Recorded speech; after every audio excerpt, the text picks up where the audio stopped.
Let's have a moment of silence.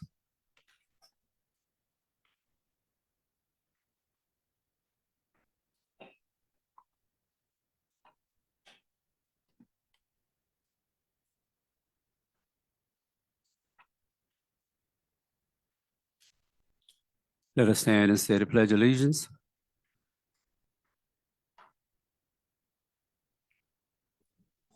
To the flag of the United States of America and to the republic for which it stands, one nation, under God, indivisible, with liberty and justice for all.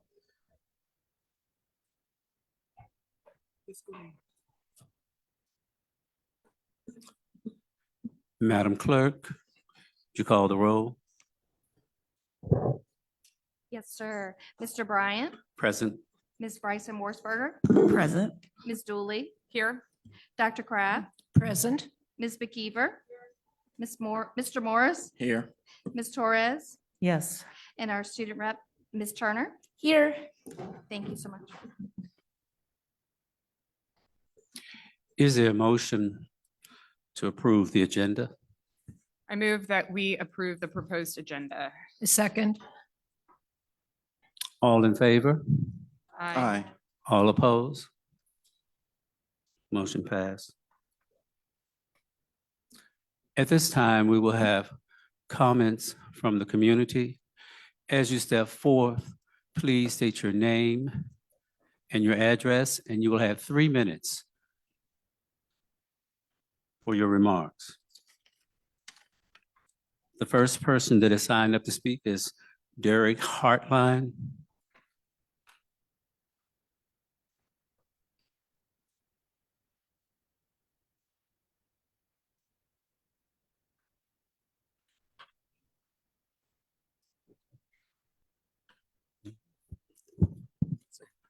Hi, Derek Hartline, 1517, Apartment B, Antoinette Avenue, Charlottesville. Dear members of the board and Superintendent Gurley, my name is Derek Hartline, lifelong city resident, 1989 CHS graduate, and an educator in the city schools for the past 27 years. I'm here before you to talk about how we got to this point we are at since the last school board meeting on November 2nd. The turmoil occurring didn't culminate overnight. There was plenty of signs along the way that went ignored. In late January of 2023, the first videoed brawl involving dozens of students was picked up by Main Street media. When asked for a statement, a district spokesman person was quoted saying, "This is not breaking news and it's definitely not a matter of urgency." This was very alarming to me. At the February 2nd school board meeting, Tanisha Hudson told the board that CHS was out of control with violence. Melvin Grady also spoke that night from LMA, and he was talking about the fighting going on, but now you need him in your night school initiative. At the March 2nd school board meeting, student Allison Duggar pleaded for the board to speak to the students about the violence. These calls for help fell on deaf ears.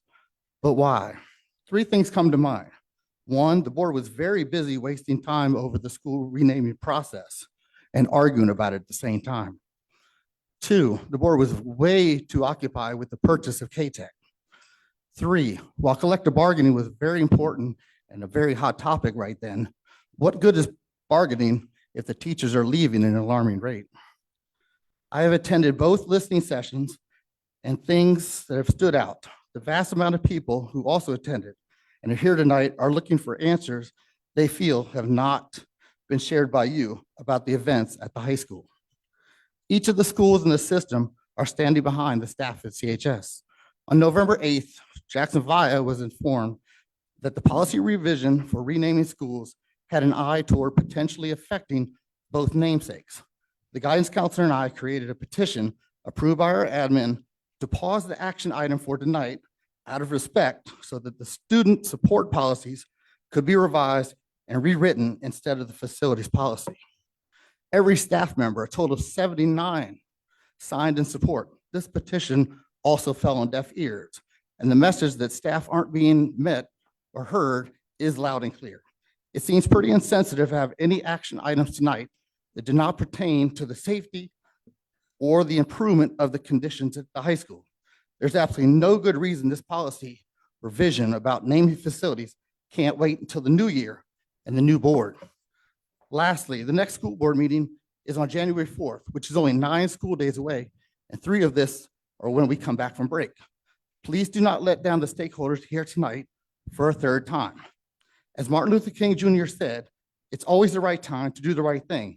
Please do this by removing tonight's facilities renaming policy action item 10.2 from the agenda. Thank you. Thank you, Mr. Hardline. Next up is Mrs. Burdell Fleming.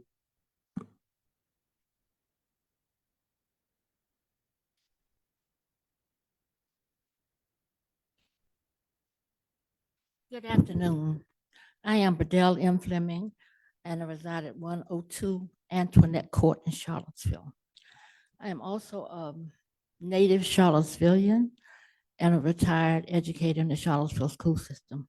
In that capacity, I was able to be inside the frame and see the picture, and it wasn't always pretty. Today, I stand in front of you as the chairperson of the Albemarle Charlottesville Education Committee of the NAACP. We are very concerned about what is happening. Safety is important, but more so, we would like for the board to be very, very mindful of thinking of reimagining our system where we have to look at how we got to where we are. And some of that is that a significant portion of our community has been overlooked and not really paid much attention to. We're asking you to re-examine as you go along, you can be the agents of change in policies, in procedures, in methodology, curriculum. All those things will be very important in helping us to be able to realign. I want to share a quote with you. It's from John Dewey. He was an educator centuries ago, a reformer, a philosopher. His quote was, "What's best for the best of us is best for the rest of us." Thank you so kindly. Thank you, Ms. Fleming. Next up is Mr. Cale Jaffe. Hope I pronounced that correctly. Jaffe. Jaffe, thank you. Rhymes with Taffy.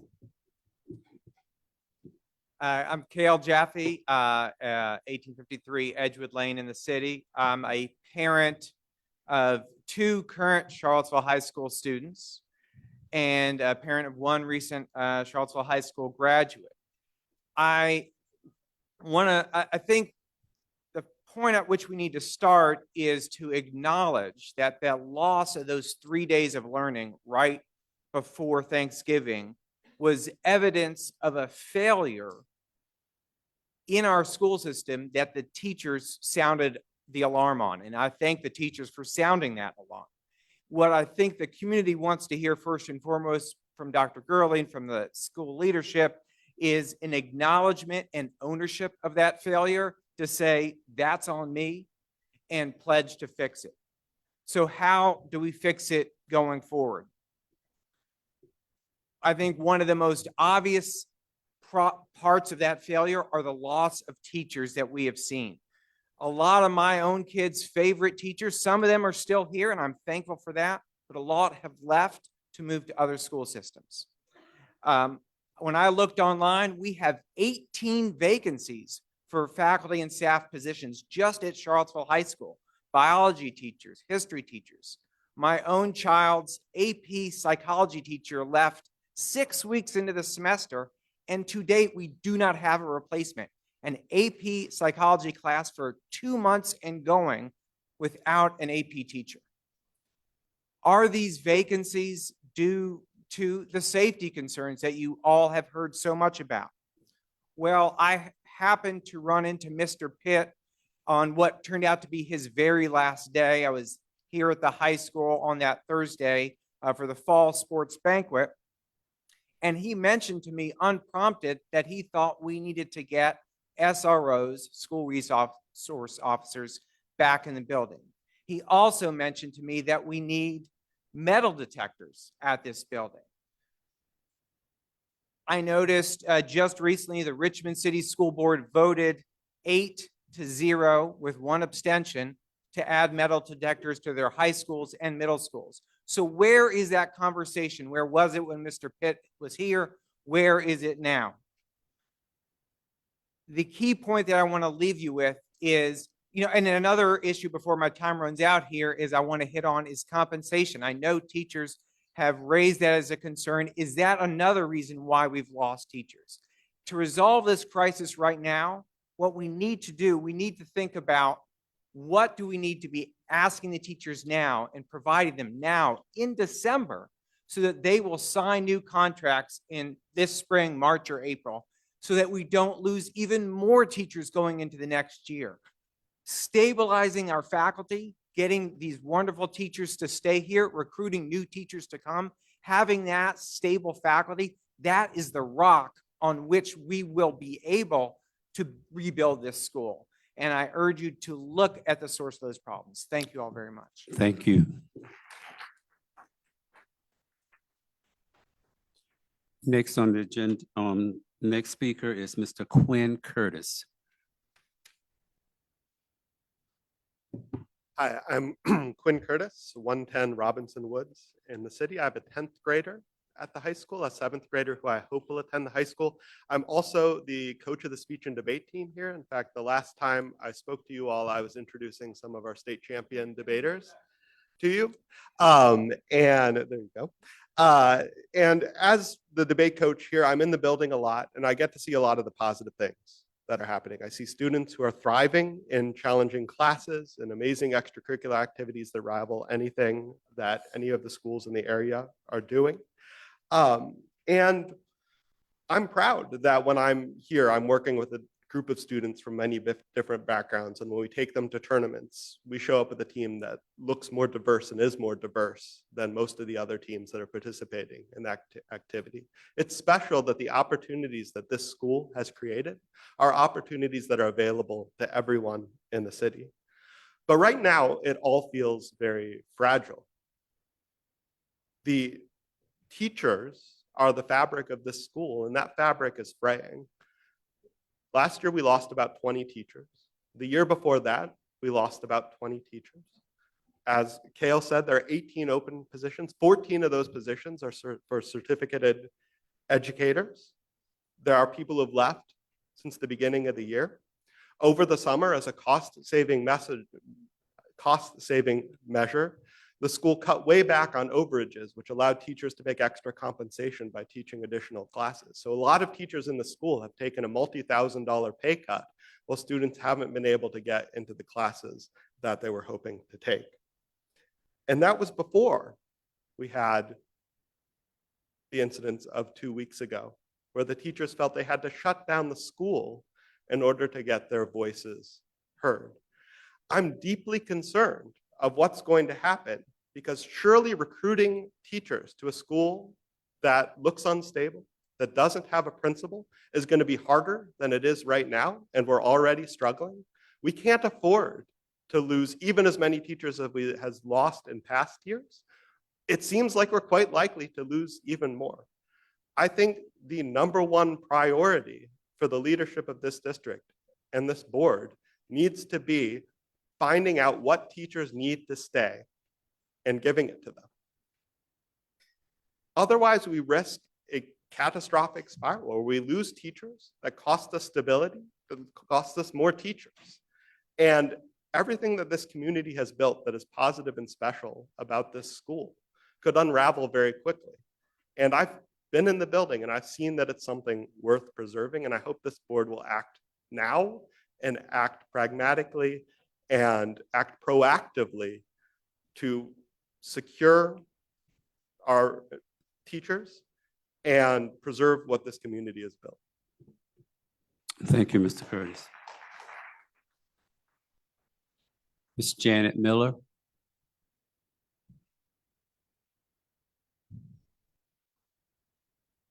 Good evening. Thank you for allowing me to speak this evening.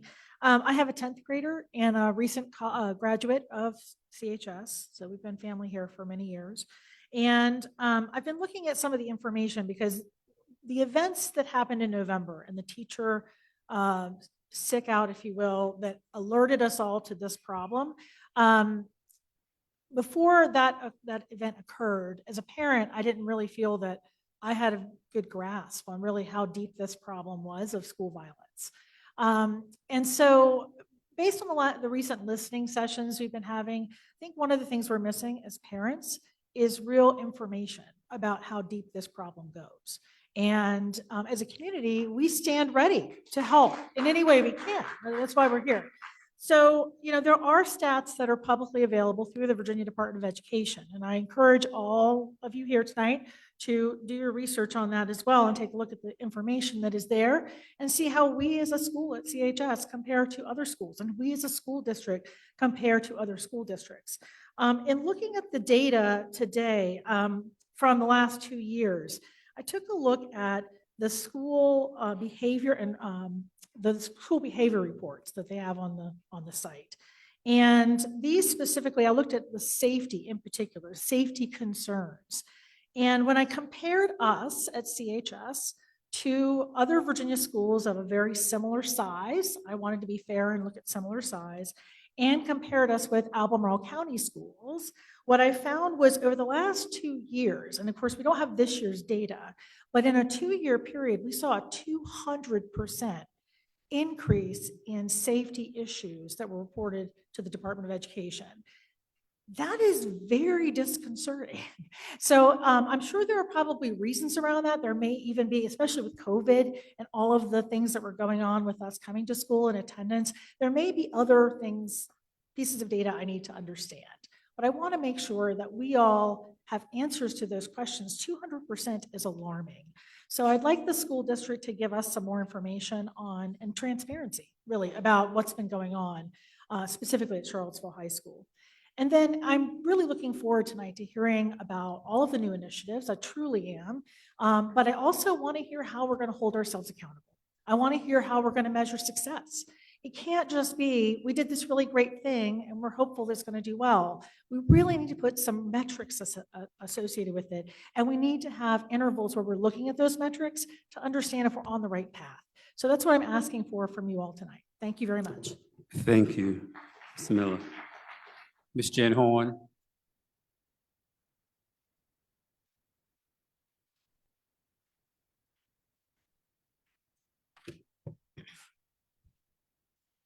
Good evening, and thank you, members of the school board and Dr. Gurley.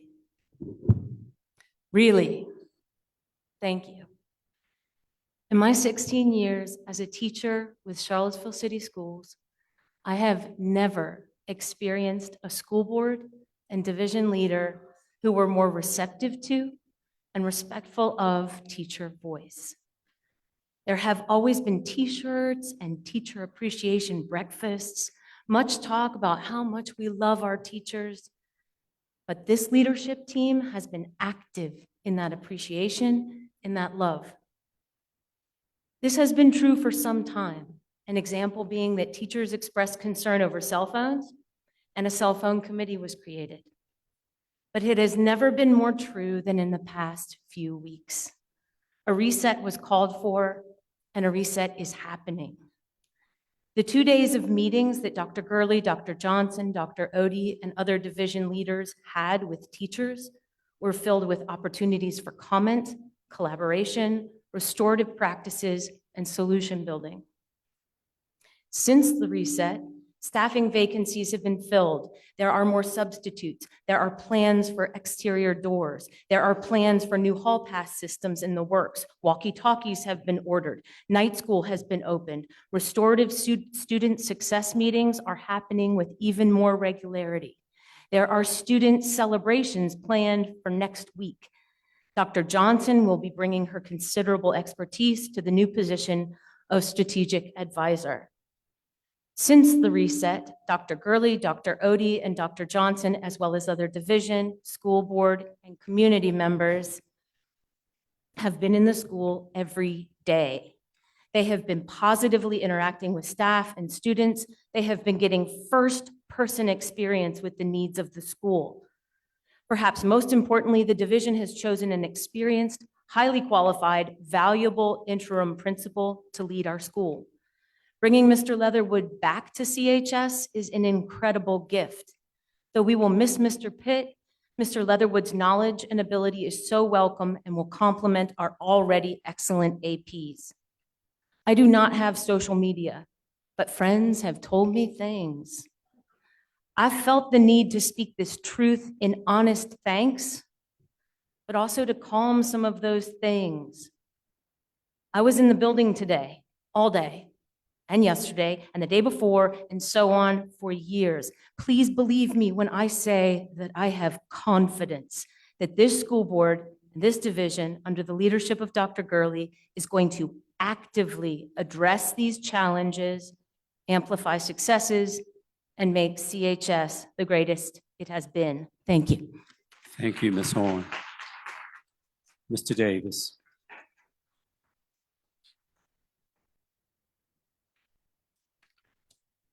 Good evening, Dr. Gurley, members of the board, Mr. Bryant. My name is Peter Davis, and I am a teacher here at CHS as well.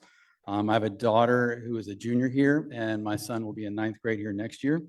I'm currently in my 15th year as a teacher here at CHS, and I'm also serving as one of the building reps for the CEA. And over the last decade and a half in this building, I've seen a lot of initiatives, a lot of policies, and a lot of people come and go. And we've experienced a lot of really great highs, and we've experienced some really difficult lows.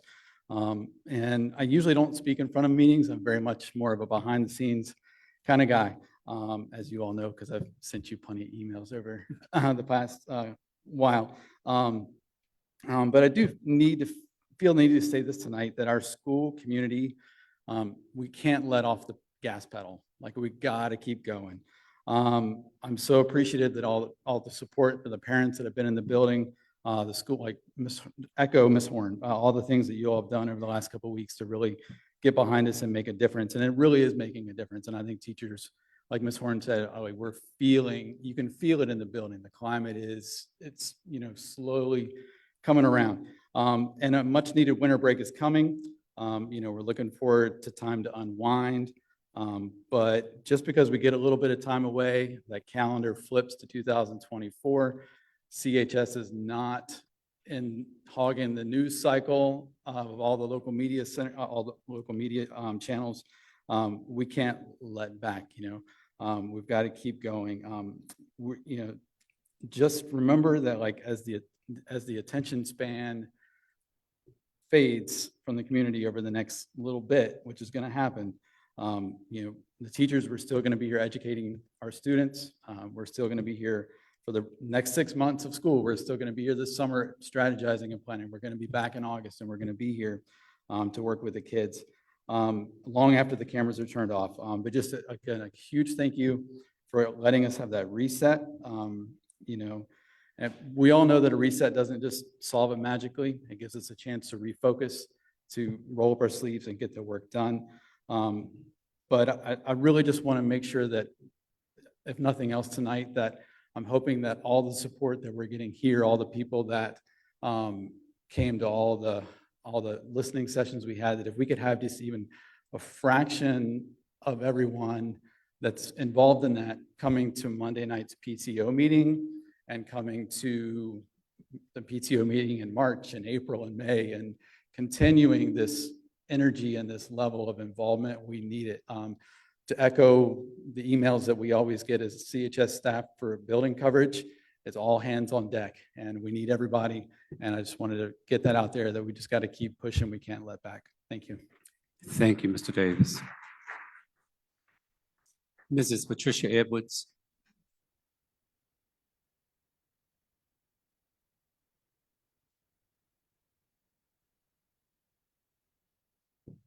Good evening. Good evening. I'm Pat Edwards. I live at 212 6th Street Northwest. I attended Charlottesville schools, and I taught in this one for 25 years. My last 25 years of teaching were spent here. And I'm coming with a change of pace. I want to speak to you tonight about your renaming, because I am the sister of Alicia Lugo, and Mrs. Rebecca McGinnis was my neighbor. She taught Alicia, and Alicia taught me. And so I come to, I think, congratulate you on your decision to continue to vet the names of the schools, because I truly want to encourage you to continue to examine the lives of those for whom our schools are named. The late Holly Edwards suggested the Lugo McGinnis Academy. She was a fighter who recognized them as kindred spirits, sacrificing much to better the lives of those around them. The names of ideals and places are nice and sterile and safe. But at this point in history, more than ever, we need to remind our children of people who cared enough to give their all for their sake. These two ladies were positive, passionate ladies who were proud of their heritage and protective of their communities, particularly the children, Cellophane and Scene. Please continue. Don't fix what's not broken. And there are those names out there even yet that might be given to some of the schools. Thank you very much.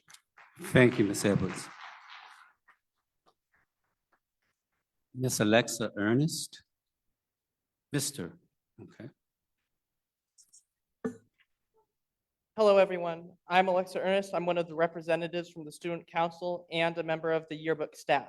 I'm here to bring to attention that there are positive, it may not seem that big, but there are positive benefits of listening to music while working, and I request that the school change the policies to allow the use of earbuds, AirPods, headphones to listen to music.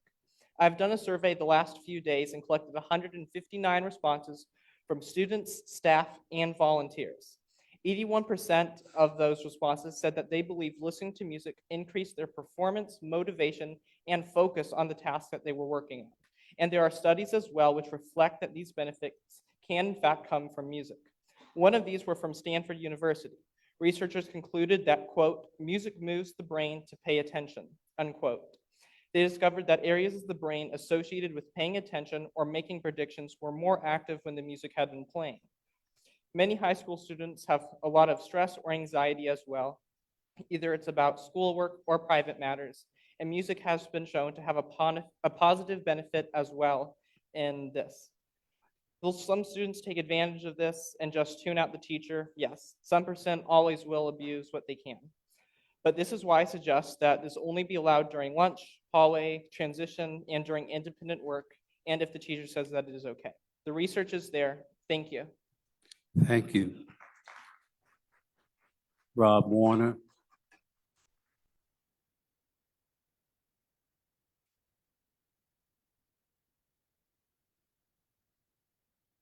Good evening. I'm Rob Warner, 712 Highland here in the city. Got several things tonight. The high school first. Safety, security, calm. We need it to really come. We've had a bad session here. Interesting short story. My brother heard about it. He lives in Washington State. He called me. I told him what happened. He told me what's happening in his town. The high school nearest his house, 2 students shot so far this year. One on the grounds, drive-by shooting. One in the school with a gun. Neither died. But we all think that's never going to happen anyplace. Well, it is. And that's why we got to keep the calm. One thing, next time our new principal, Mr. Leatherwood, is in the public view, I think as many of the school board members as possible need to be standing beside him, a sign of togetherness, working, etc. I think that'll be very important. Dr. Gurley, I must thank you. I have a granddaughter at CHS. She says she's seen you roaming the halls, making sure there's stability, safety, quiet, and calm. And I appreciate your very personal efforts to make this all happen. Thank you. Thank you very much. Next, and I'm going to switch now. School names. Your newest definition that's now on the books is okay, and much better than some of the earlier ones that we saw sort of in draft. One thing, when it comes to naming of stuff, if you step back and sort of look at the rest of America, everybody names stuff for people. I know you're under a lot of stress with this, but you're not alone with having problems with it. It seems like Americans, more than maybe anybody else, does it. But look around, all the things that have names on them, good and bad names, etc. And hopefully that'll give you some peace. As far as the names go, I do not want you to change, please do not change any of the following names: Johnson Elementary School, Burnley Moran Elementary School, and the Martin Luther King MLK Performing Arts Center. I know with your new rules you can do it, but please do not do it. MLK is particularly important to me. I don't want to see it go. Thank you. Ms. Tanisha Hudson, thank you.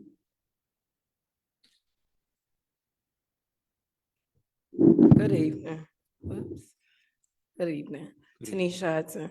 So I just want to take this time to speak on behalf of the Black community who, as we see, many of us are not in this library tonight. 20 plus years ago, I was a student at Charlottesville High School. 20 plus years ago, I had teachers like Miss Pat Edwards, Miss Elder, who are in this very room tonight. 20 plus years ago, there was a shared responsibility model for not only discipline, but also the success of every student in this school. Today, you are lacking that. 20 plus years ago, teachers were going into the community, but the community was also coming to the teachers and the staff and central office. We had people like T. Lewis, who made sure we had all that we need, just like Dr. Gurley. I want to be clear when I say this, because even looking in this room, I can feel the systemic pressure, right?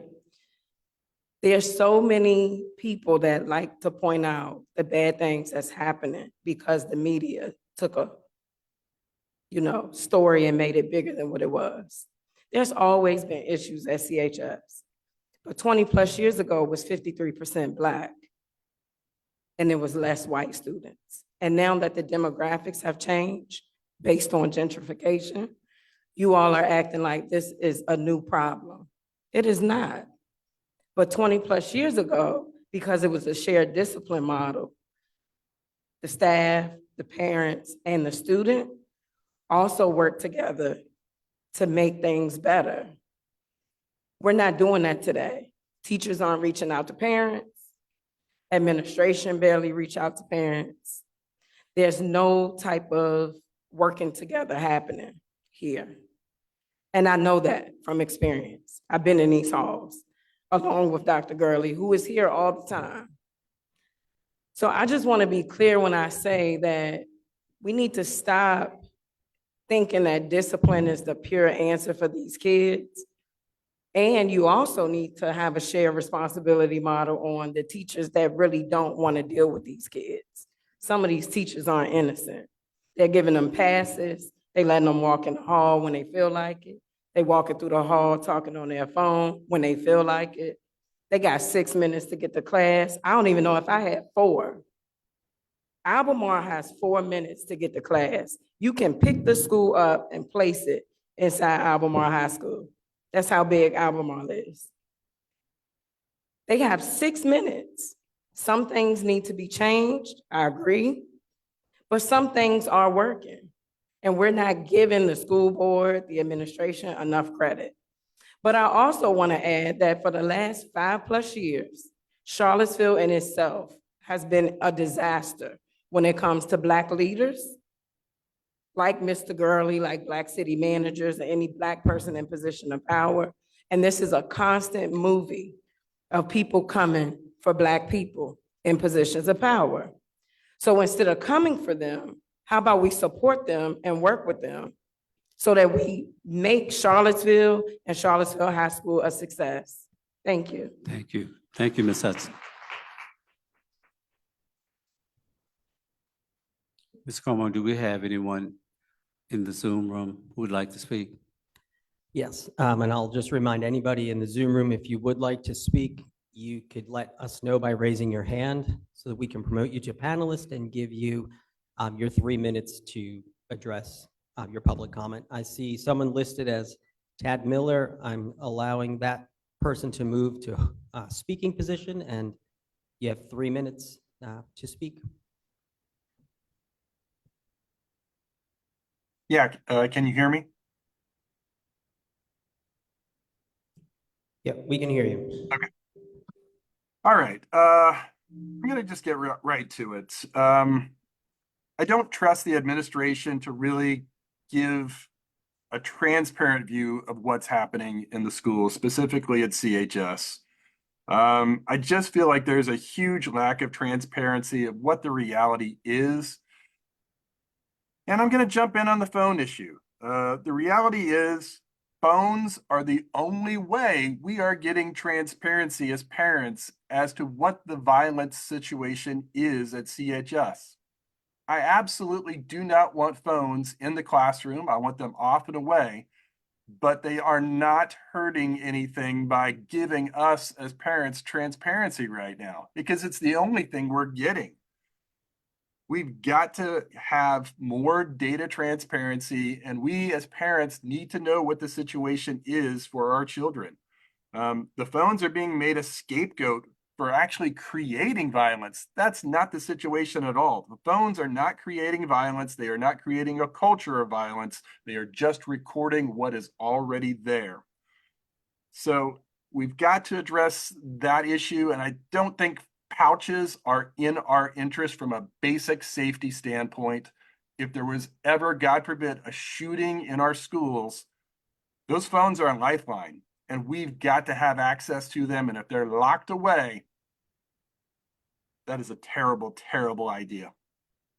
So I'm absolutely against the pouches. If we're going to invest in technology for these kids, that's an investment in their safety and well-being. Let's put vape detectors in all the bathrooms, because that's a huge problem that's not being addressed in your school system right now. And I hear about it all the time. We've got to get accountability for students, and I don't understand where the breakdown has been. And I want some transparency and understanding as to what has happened and what has changed in our accountability. Do kids get punished for doing wrong? There has to be consequences. What is the situation with Lugo McGinnis? Is it full? I don't know. I'm being told that it is full, and night school is a second shift essentially of Lugo McGinnis. We don't have enough teachers for CHS. How do we have enough teachers for a second shift at Lugo McGinnis to take care of these kids? I don't want them to fall through the cracks of the system. They deserve an education, but I don't understand the math of how we're going to have enough people to help them. And a second shift, while great as an idea, is it a reality from a practicality standpoint of hiring the people to serve these kids correctly and efficiently?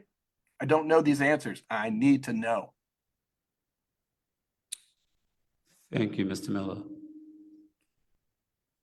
Is anyone else in the Zoom room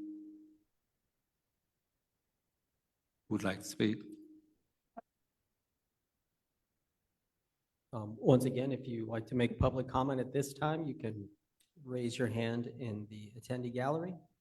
There will be another opportunity for public comment at the end of this board meeting. Is there anyone else in the room who would like to come forth and speak? Please state your name and address. 3 minutes to speak. Hi, I'm Becca Cole. I live in Brandywine Drive in the Greenbrier neighborhood. I have 2 elementary kids, and I actually I already said my thank yous to the school board and to Dr. Gurley earlier this week. I think you guys are doing a really good job of listening and responding to this whole situation. I'm up here because I want to talk to the audience, actually. It's a recurring theme for me to hear people who show up at the school board meetings because there is a single issue that they care about. There's one thing that has sparked major concern, and so they show up and they come and they speak and they care and then they leave. If you really care about what happens in this school system, I have no mic. Am I back? Okay. If you really care about what happens in this school system, you should be paying attention all the time, not just when the media picks up on some disaster that's happening that is not as big as it probably seems like on social media, especially. We have to pay attention and we have to be involved in the entire process.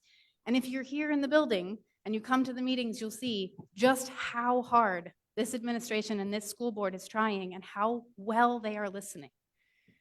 It's just unbelievable. And I'm actually a little emotional right now, but I get very emotional frequently watching how hard they try to address the issues that we have.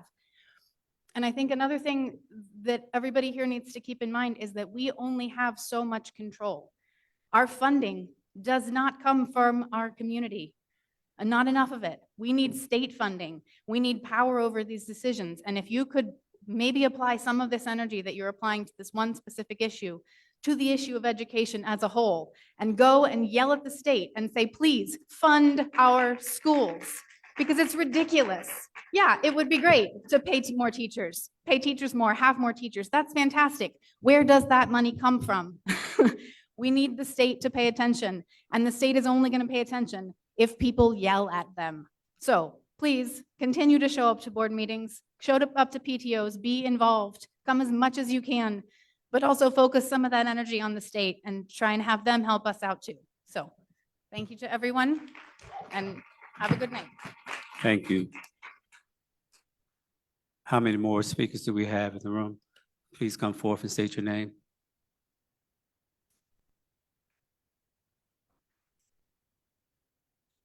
Good evening. I'm Paul Reinhardt. I live at 1605 Oxford Road. I have a 9th grader here. I'm just going to leave you with a quote. This fighting isn't going to stop until someone gets killed. My 9th grader said that back on 16 November. I'm not going to talk about the truth of that, but the perception is out there that this is getting worse in an age where anybody can get a gun. I would hope that as you guys are deliberating about what to do with policies, discipline, et cetera, that you don't let up, as someone else said, on the importance of dealing with this. Complacency. I'd like to hear kills. public comment. It's going to be a while. Pardon me? Okay. Don't let up on the focus of security. I also think that somebody raised in the previous meeting, you have, if these are refugees from Afghanistan, they're bringing trauma with them.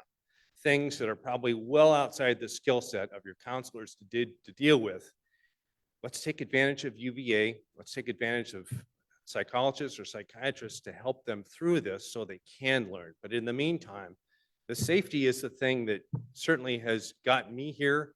I think the safety aspect is what brought a lot of people to the 2 previous meetings. So please don't let this slide by and don't just get complacent with what we're doing before. We're just going to keep doing it. We'd like transparency on exactly what you're doing. We'd like transparency in what's changing with your policies. And that means telling us exactly what has happened in our schools. You're not violating due process rights by not naming people. If you just say, we're closed because there's group fights, we'll get back to you on what we can do about policies. But transparency means telling us the bad news, and I hope you do that. Thank you. Thank you.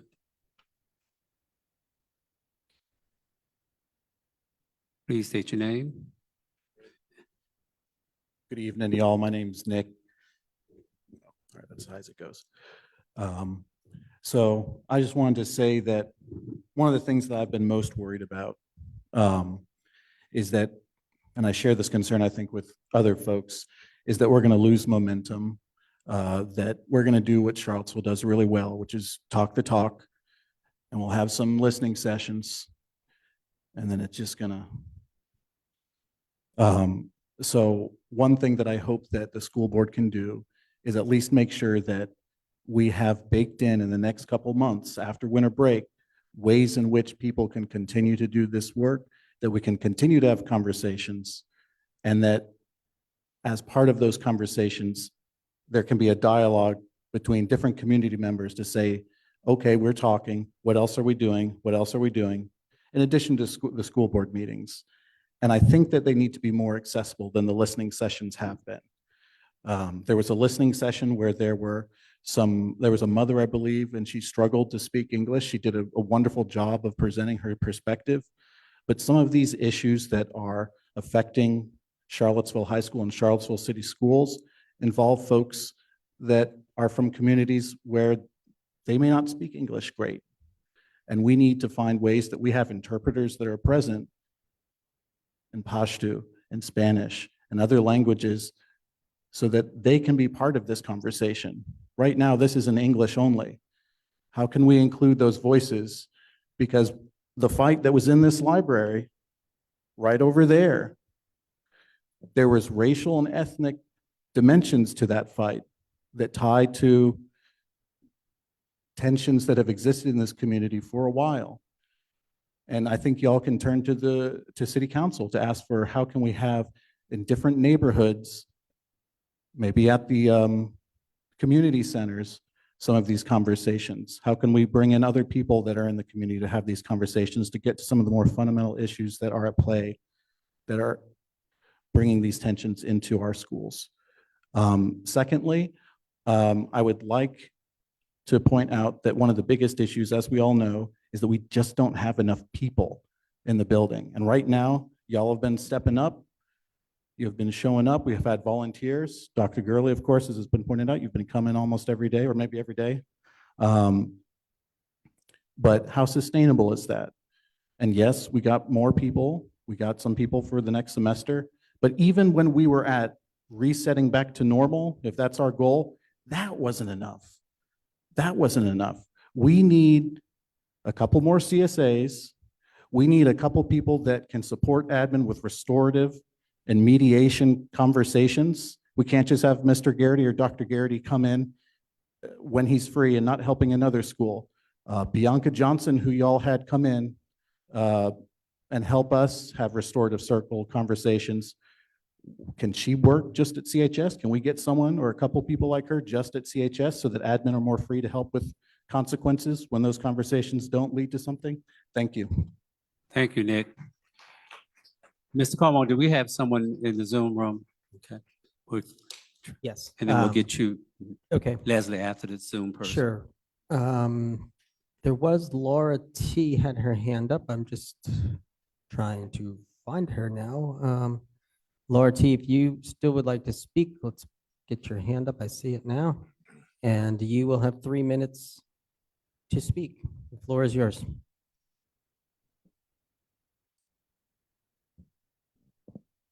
Just go ahead and unmute so that I can adjust your volume for us to hear. There you go. Okay. Hi, Laura Santiago. I just want to genuinely thank everybody who's sitting up there and remind myself that the time that you give to our schools, many of us speaking wouldn't be willing to give a fraction of that. So everyone up there, thank you. I tend to, write letters and be involved at a different level. But the reason I'm speaking today is in case any teachers are listening. Over the past years, in terms of education reform nationally, but also our local reform, it's been really interesting to see the voice that people have that seems to just shout over the teachers. And this has been the first time since I've been involved, 3 kids in different city schools, that I've seen the teachers start to have a voice. And so I'm here so that they know that I will support them, and I'll support them even if it doesn't help my child, because the teachers are the school and they're everything. And that we've lost that somehow. I'm not sure how. none of us would want to go into a work environment where we're hurt. Some of us have, some of us have been at work. Everybody deserves a safe work environment, and teachers are no exception to that. I don't know when we started thinking they're an exception. I think the last speaker, I will just say I speak on behalf of myself, not a group, because even though I do have a mixed family and half immigrant Spanish speaking, each member of a group has their own opinions and ideas, and I don't say that I represent all of them. But I do think listening to the Afghani mother speak at that last meeting was priceless for us all. When we talk about trauma and the fact that she spoke in support of a more structured environment, not a less structured environment. And she's the exact person that we often talk about, needing to exemplify. So I would say, just be aware that there are voices that aren't here. I know you know that, but it's just hard to get to those voices. I speak only for myself. I don't speak for that community. I speak to support the teachers, and I'm happy to do anything in action that supports them. And I just want you guys to hear that that's really important to a lot of families. We hear the teachers. We're there for them. Thank you all for your time. Thank you. I think the next speaker, Leslie, was Ms. Nakar Walker. Then I'll get you. Oh, you want to? Okay. Okay, that's okay. That's okay. Hi, my name is Leslie Harris Scott, and I had not planned on speaking, but I'm so compelled. I live at 943 Charlton Avenue. I have been in Charlottesville all my life. I attended Venable, Greenbrier, Walker, and Charlottesville High. I'm a 1985 graduate, a proud 1985 graduate of Charlottesville High School. I want to say that I think that as a community, we need to really come together and stop picking apart on the negative and focus on the change and stay focused on that. I think it's easy to get sidetracked. Dr. Gurley, I support you, and there are many in the community that support you and this school board. We know that you all know there's a problem. We know that you care, and we know that things are going to change. So there are many of us who do not feel like, are they listening? I know you're listening. And I want to speak for those of us who in the community know that you are listening. I want to comment, my son is also a graduate of Charlottesville High School, and he is an engineer for Columbia Gas, and I'm very proud of him. Mr. Leatherwood was his principal, and so I want to say that I know Mr. Leatherwood is going to do a good job. He's a good man, he cares, and he will listen. He doesn't need anybody coming at him with a negative attitude. When you come, please come with some solutions, because that's the way change gets made. I also want to say that it's really important for us to work with the young people who have been involved in these fights. Obviously, there's trauma there, there's social emotional issues, and I'm a licensed professional counselor, so I'm speaking my ease right now. They need the help with counseling, with therapy, with the restorative justice, and I know y'all are gonna do that. These kids are gonna get help. Now, I wanna say, my nephew, who I have legal custody of, he's at Lugo McGinnis, and he's doing really well there. He went to Ivy Creek, and it was not good. He's at Lugo McGinnis. Mr. Trotter is the salt of the earth to me. That man is doing a great job. The teachers there are just they're just outstanding. And I want to ask you, my request is that for the night school, that they get all of the help that they need, so that the kids that have to come there, because not all of them want to be there. My nephew is there because he just don't want to go to school. He doesn't like school. He's got social anxiety and other issues from trauma. And so therefore, we got to look at all the children. And we got to think about all the children from AP to whatever. I don't even know what it is these days. But I want to encourage you all to stay strong and keep the faith and don't give up. And for people in the community, if you got a complaint, come with a solution to go along with that complaint, because that's the only way it's going to change. Thank you. Thank you, Ms. Harris. Ms. Walker.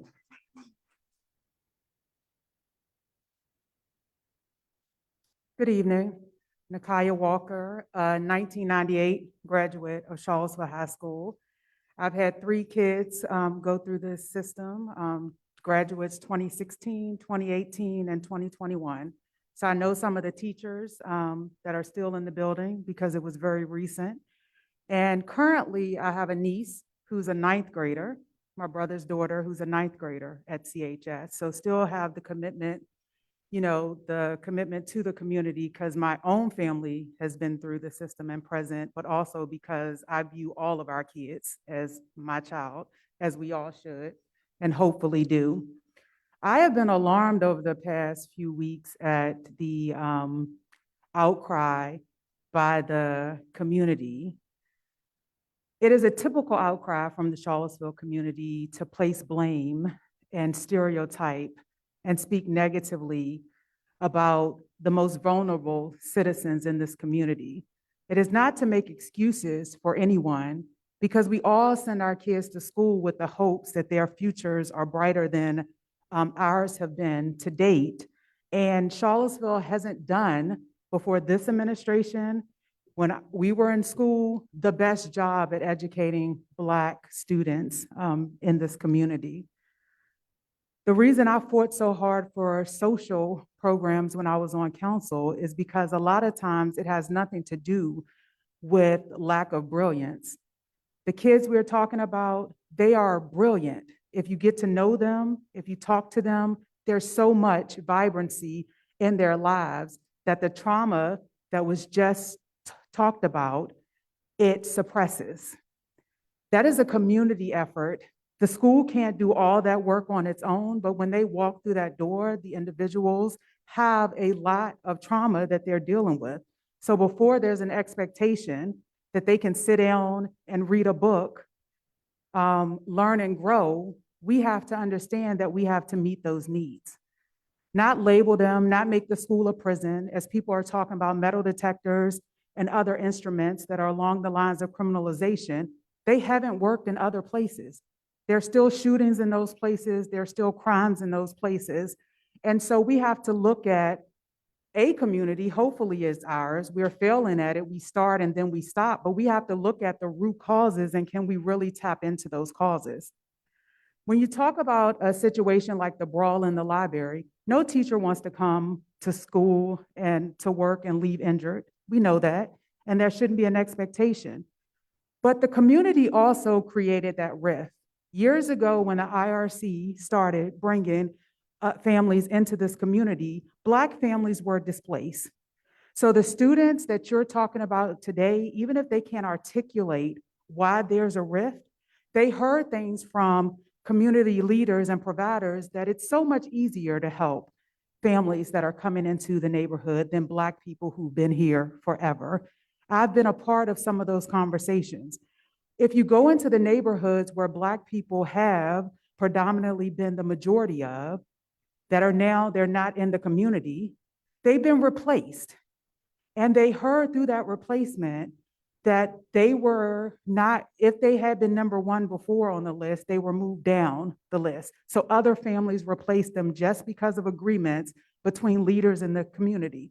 So we have to understand that leaders, when we create the battles that our students are now fighting.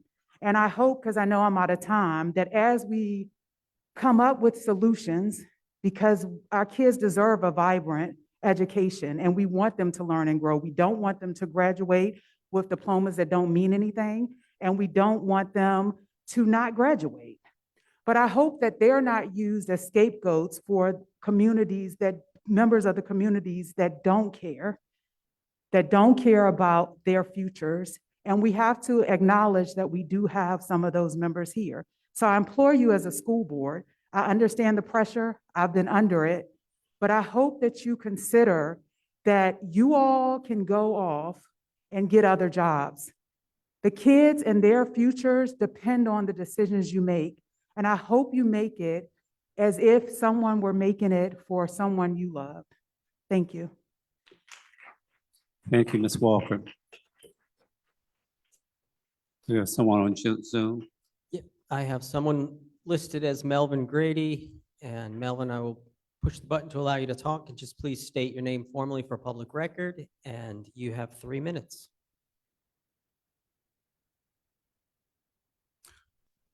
You can start, Melvin. You go ahead, Melvin. We cannot hear you at this time.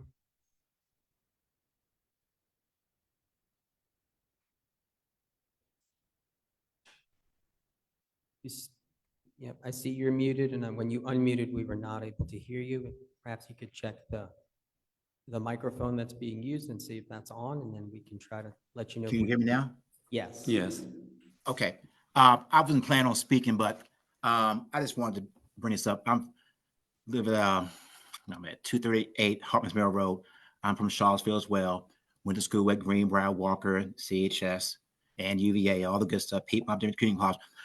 I just want to say one thing. I don't like the division. Okay.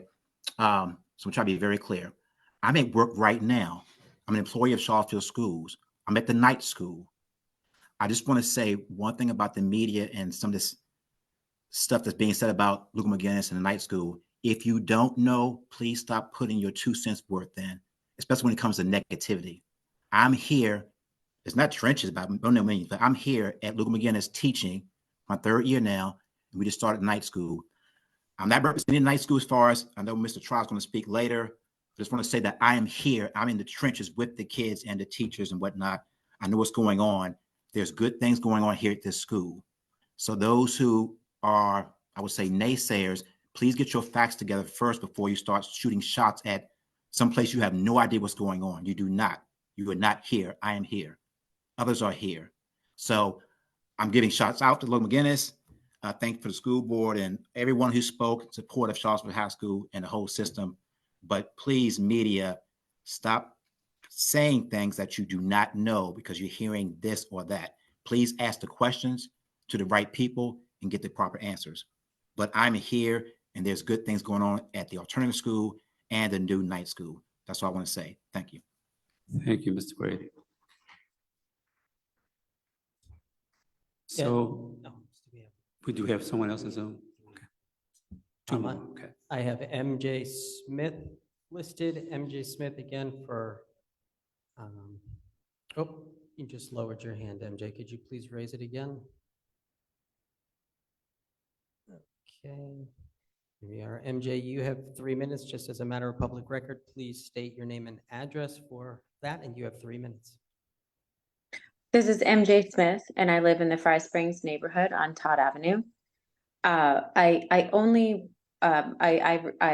been listening to this and attended many meetings in person and on Zoom, and specifically to the concern about increased safety at the school. At the UVA hospital, to go to the emergency department, we pass through a metal detector. To go to see a basketball game at the JPJ or a concert, we go through a metal detector. To fly in an airplane, we go through a metal detector ad nauseum. I acknowledge the worry about the school environment becoming an incarceration environment.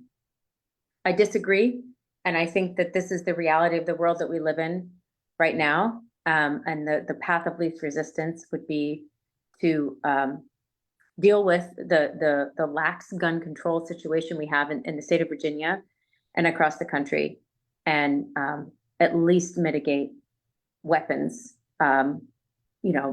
bullet weapons coming into our schools. And that's my only comment. Thank you. Is there anyone else in the Zoom room?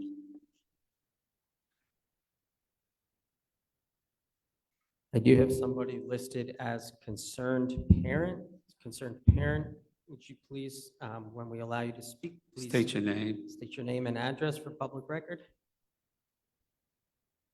And you should be unmuted at this time. Hello, thank you. I'll just give my initials. They are DB. This afternoon, Amanda Corman put out communication to parents regarding FAQs on the CH City Schools website regarding discipline, including a discipline dashboard. And what I'm wondering is if they've also responded to the Charlottesville Police Department, because this afternoon at 4:39, NBC 29 reports the Charlottesville Police Department is asking city schools for more information about an alleged sexual assault that may have happened on one of their campuses. It's an incident investigators heard about, but not from the schools as would be required. Police Chief Michael Coaches says he and Commonwealth Attorney Joe Plantania have sent a written request to the schools for more information. In it, they also remind the schools that any reported sex crime on campus has to be shared with them. It's all about the kids and keeping the kids safe, Chief Coaches says. I can tell you through my conversations with Dr. Gurley, there's nothing he takes more seriously than keeping the kids safe at the schools he's charged with. And so I have no doubt in my mind he wants to do just that. The police chief says he's been working to set up a time to meet with Dr. Gurley to learn more about the alleged incident. I am also looking forward to hearing more about this alleged incident. Thank you. Please state your name. Ooh, I'm Maggie Hafey. So to be honest, my friend brought me here today and said, Maggie, please don't talk, because I've talked a lot here. I have said a lot of what I need to say, so I'm going to keep it short. I will gladly talk to literally anyone if you want to know how I feel about this, but that's not what I'm saying. I'm here to say thank you to a few people who have been supportive of me, my peers, and my classmates in the building. Many of which are in this room: Dr. Odie, Ms. Swift, Dr. Johnson, Dr. Gurley, as well as a lot of the teachers that have been working insanely hard for the well-being of their students, and that's what needs to be recognized. Ms. Horn, Mr. Gore, I see you over there. Miss Charmaine Williams. I mean, there's so many people in this school, which are the reason that I go to CHS and the reason so many people do.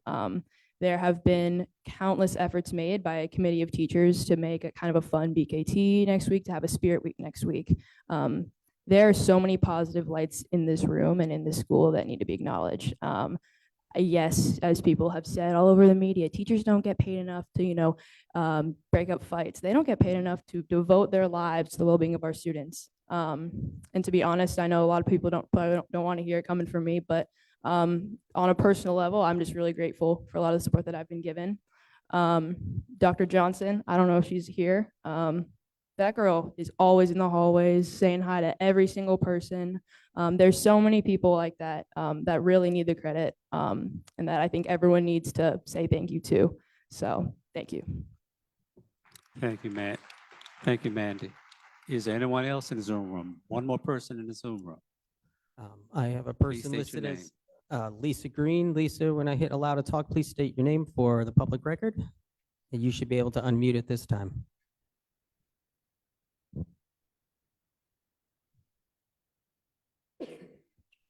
We are not able to hear you, Lisa. I see that you've unmuted, but we're not picking up your microphone.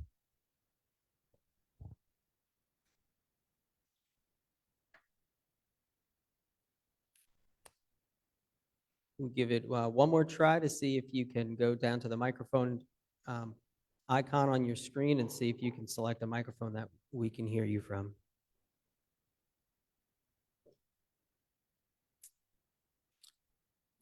If not, they have an opportunity to speak later on in the meeting to work. Can you out. hear? Yes.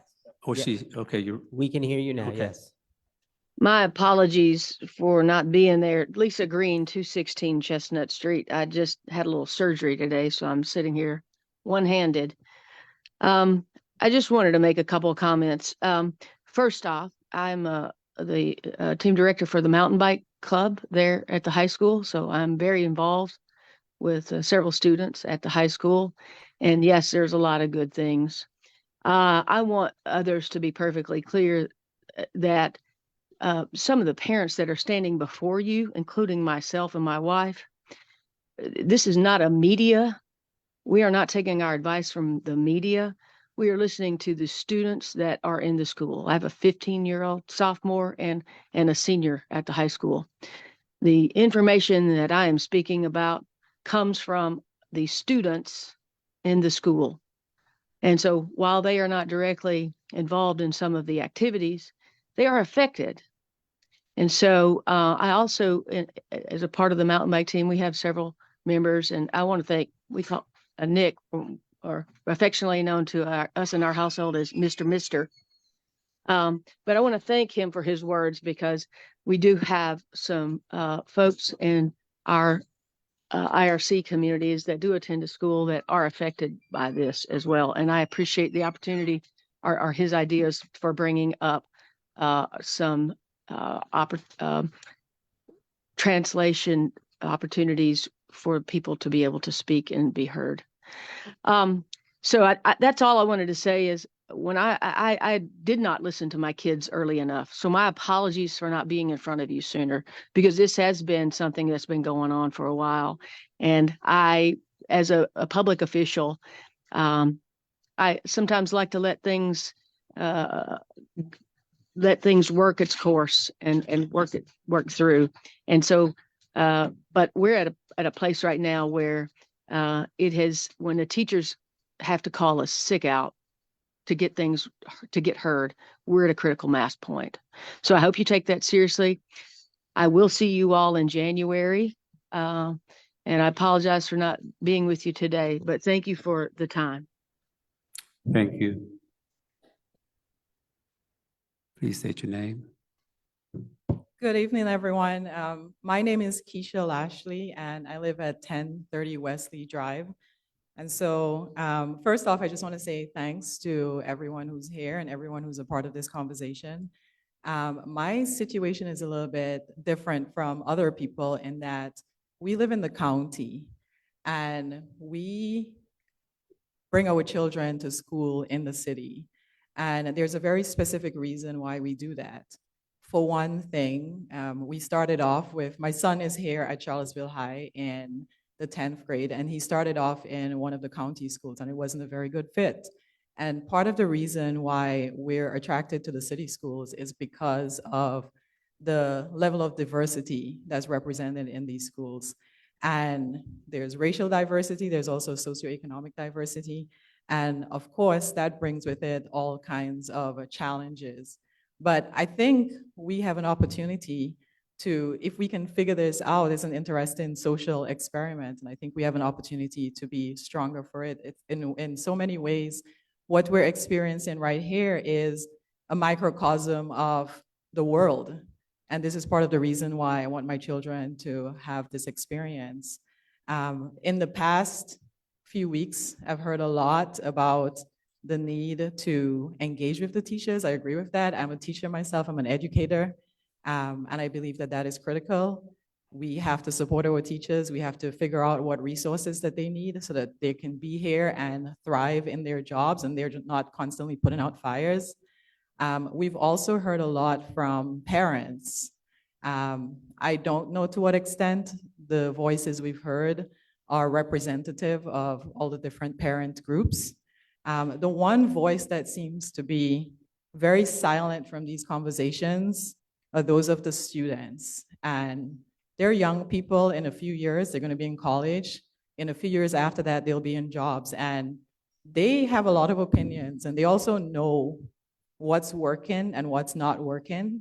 And I think it's a missed opportunity to not engage them in the conversations, because I think that there's a lot that they can contribute.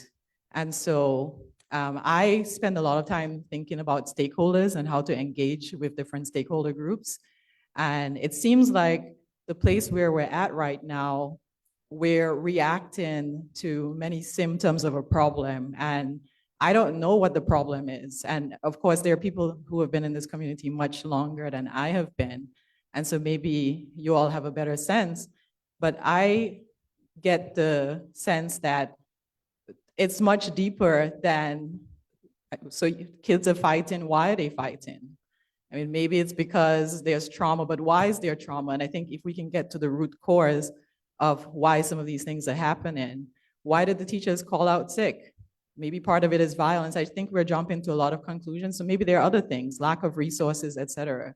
So again, I think we have an opportunity to really bring multiple stakeholder groups and not expect that the students are children who are incapable of speaking up for themselves, because they are. We keep referring to them as kids. They are kids, but they're also I would maybe even go so far to say that they know a lot more at their age than I did when I was their age, because they're exposed to so much. So I'm out of time, so I'll stop there. Thank you. Thank you very much. Well, at this time, we will move to the next item on our agenda. If you'd like to speak later on in the meeting, you have another opportunity to do so.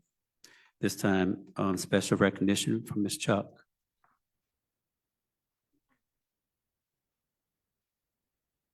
Thank you, Mr. Chair. The last time I will call you Mr. Chair and members of the board and Dr. Gurley.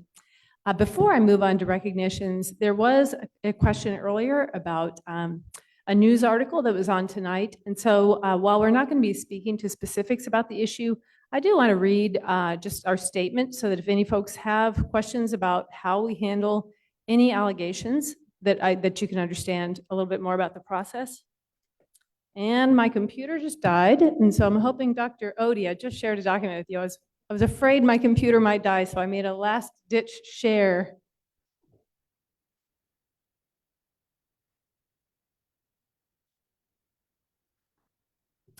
Our policies and practices are in alignment with Virginia State Code and Virginia School Board Association policy.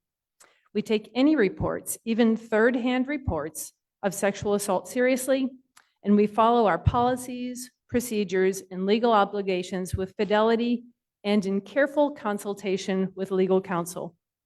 Charlottesville City Schools is in contact with the police department to address any concerns they may have and to continue strengthening our working relationship.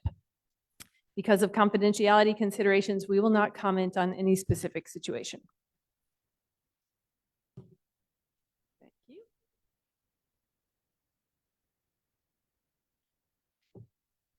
Are there any comments before I continue? There's been a motion. I just want to move I was just wondering if you all would mind if we do the 7.2 later in the evening, like around 14.1 or 14.2, like we can do it after the comments from the next comments from the community, if you guys would mind that. I'm sorry. She wants to move the. If we can move the 7.2 to 14.2. That's fine. All right, You all I'm agree? going to make a motion that we change the agenda. I'll Second. second. Thank you. All in favor? Aye.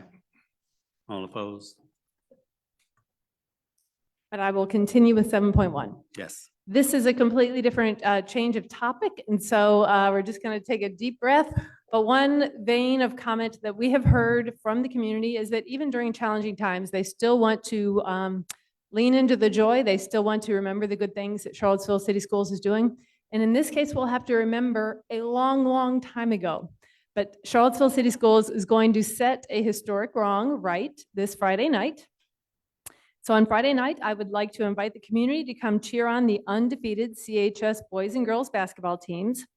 And while I love a basketball game, something even more than 2 regular season games will be happening this Friday night.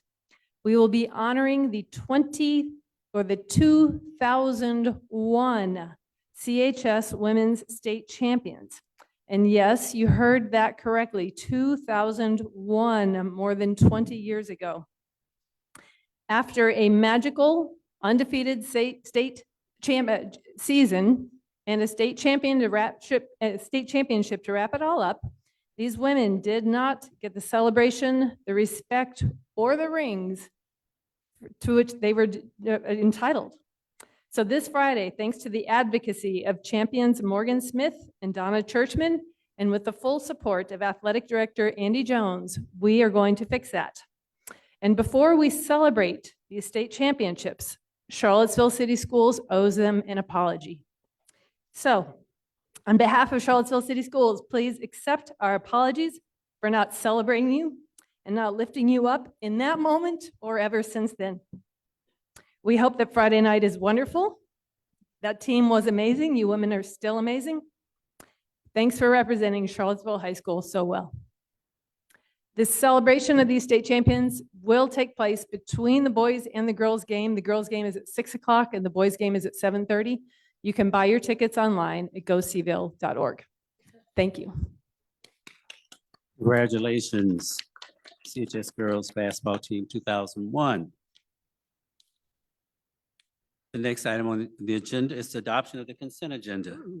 I Okay, is there a move motion? that we adopt tonight's consent agenda. Second. Any discussion? All in favor? Aye. All opposed? Motion passed. The next item we have is disclosure item. Ms. Dooley. Yep. I, Emily Dooley, declare that I have a personal interest in a transaction of the Charlottesville City Public Schools for the reasons set forth below, but I believe I may participate in the deliberation and voting on the transaction as permitted by Virginia Code Sections 2.2-3112B1 and 2.2-3115H. Specifically, 1, the transaction in which I intend to participate is a vote on fiscal year 2024 budget amendment and authorization of an additional 2% increase, which includes pay to my spouse, a social science teacher at Buford Middle School. 2, by way of my association with my husband, I'm a member of a group of 3 or more, all employees of the school board, the members of which are affected by the budget, financial deliberations, and approval. And I'm able to participate in the budget deliberations and vote fairly, objectively, and in the public interest. A full disclosure statement was filed with the Charlottesville City School Board Clerk on February 22nd, 2023, and will be reflected in the public records of the Clerk of the School Board for 5 years. Thank you, Ms. Dooley. Next on the agenda, we have 2 action items. Ms. Renee Hoover.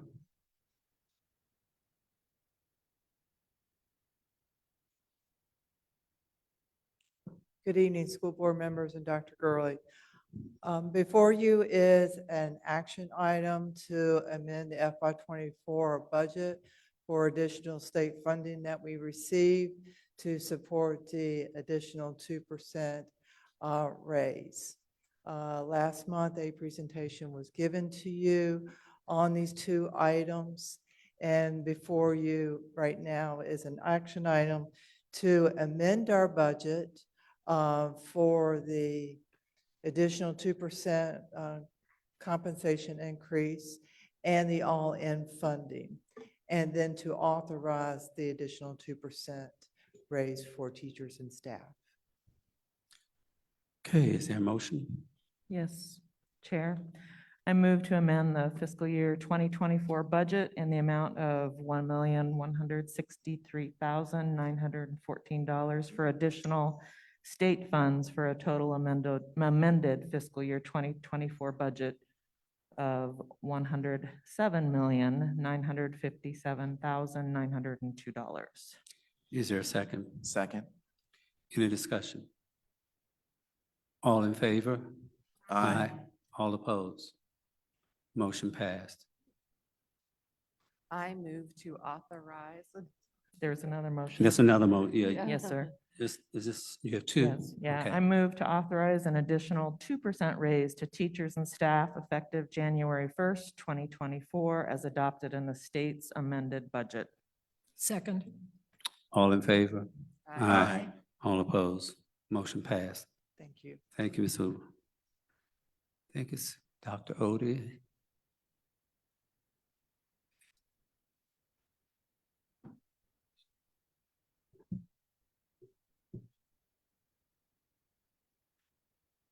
Mr. Chairman, members of the board, Dr. Gurley, good evening.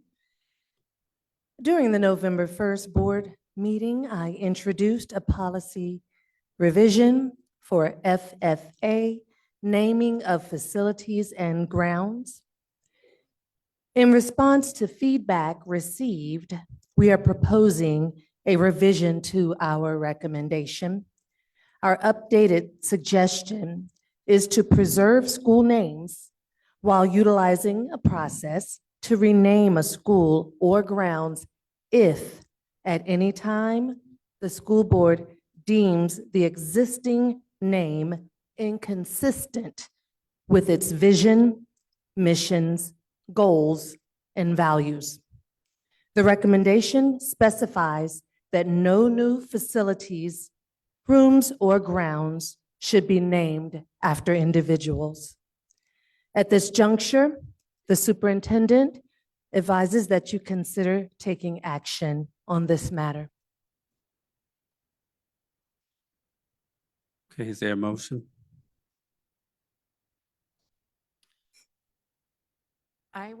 I disagree. I would move this without the no new facility, rooms, or grounds shall be named after people. So I will move this, but without that sentence. You're welcome.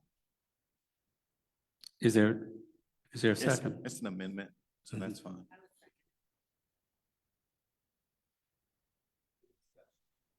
Any discussion? I think part of the 12 years that I've been on this board that has been most significant have been the naming of the facilities that we have done, the football field and Lugo McGinnis. And I remember seeing Miss Lugo at the opening of Lugo McGinnis, and wait, was she there? I'm sorry. Remind me. Anyway, she may have been there, but it was before it was either right before or right after she passed away, and it was just so moving. And Miss Rebecca McGinnis is referring to? no, Miss Lugo. Alicia Lugo. Yeah, was she at the opening? No, Nikki was at the opening. Yeah. Alicia had passed by that time. Okay, Yeah. yeah. It was, I remember when I was campaigning initially, I knocked on her door and it was just such a privilege to meet her. So anyway, I just remember her presence in this community, and also the football field had the same, we had a big conversation about naming the football field. And that's why we ended up naming it after two people. And it ended up, we had one nomination, and me and Mr. Mickey and the school board at the time worked really hard at because we had another person and their family say, well, what about this person? And so we were like, oh my gosh, what are we going to do? And it was difficult. And we worked through it, and we had, we came up with the name that we did. And I just feel like sometimes you just have to have the conversations with the community that are hard about these names. And I just hope that we can, in the future, honor our community members that do such amazing work and really provide the foundation for so many of our students to thrive. And for our future, anyway, I just have a lot of nostalgia for the work that we have done as a board over the past decade with the names that we have chosen. And I think it's, I don't like the idea that we're closing that door for future school board members with this new policy.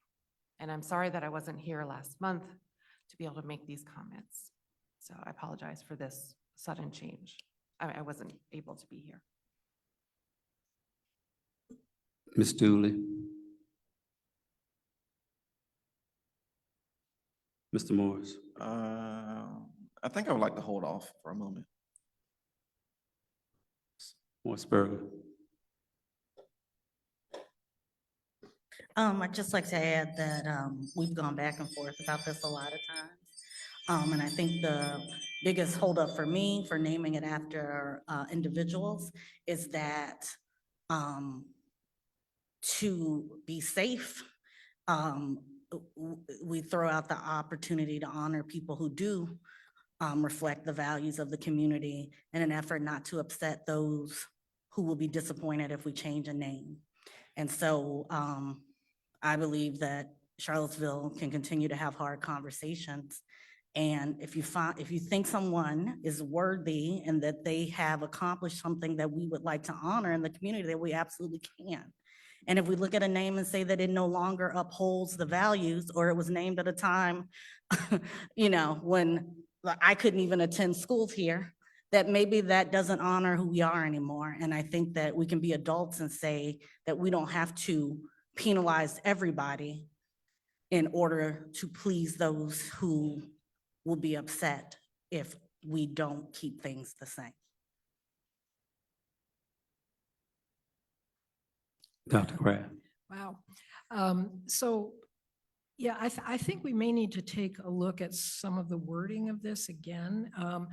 But my position is that while I support the idea of not naming entire school buildings after a person, I would like to preserve the ability to, to honor somebody, for a room, a library, or, something else. I just think we're tying our hands too much to not allow ourselves to do that in any way, shape, or form. So,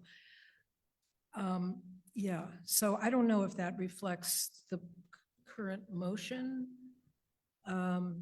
that's on the floor. Is that what that is? I'm a little confused about what's on the floor.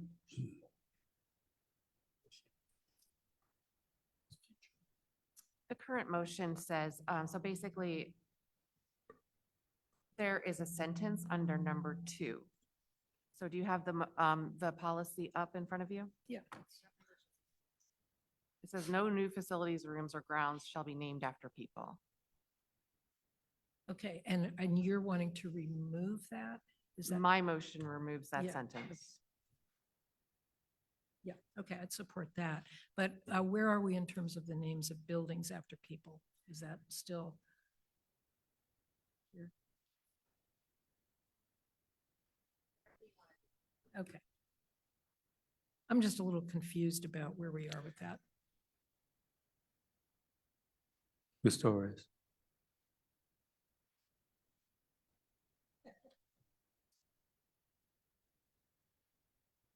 So Dr. Kraft, I definitely interpret facilities as buildings, but I think, if you don't, that is interesting. So I don't know. Do you think facilities doesn't mean buildings? Do you think the word facilities doesn't mean buildings? I'm not sure what it means, actually. I'd like to be clearer about it. I think it could mean a lot of things. Facilities. Do we mean school buildings? Was There. that I wasn't at the meeting last month, so was Yeah. that what was discussed? Okay, but then it also includes rooms or grounds. So let's say so does this mean that we could not name, a library Right. after a person? To me, this sentence means that there would be no naming anything Okay. after buildings. After people. Okay, you're removing that. Okay.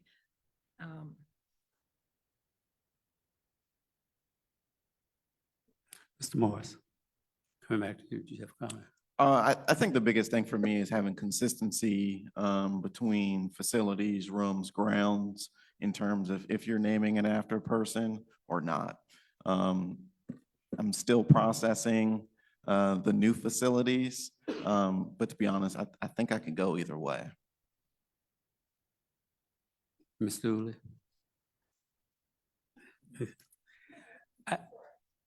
I did. I've already asked her. Are we back to you? Okay. Okay. No, I guess in full transparency.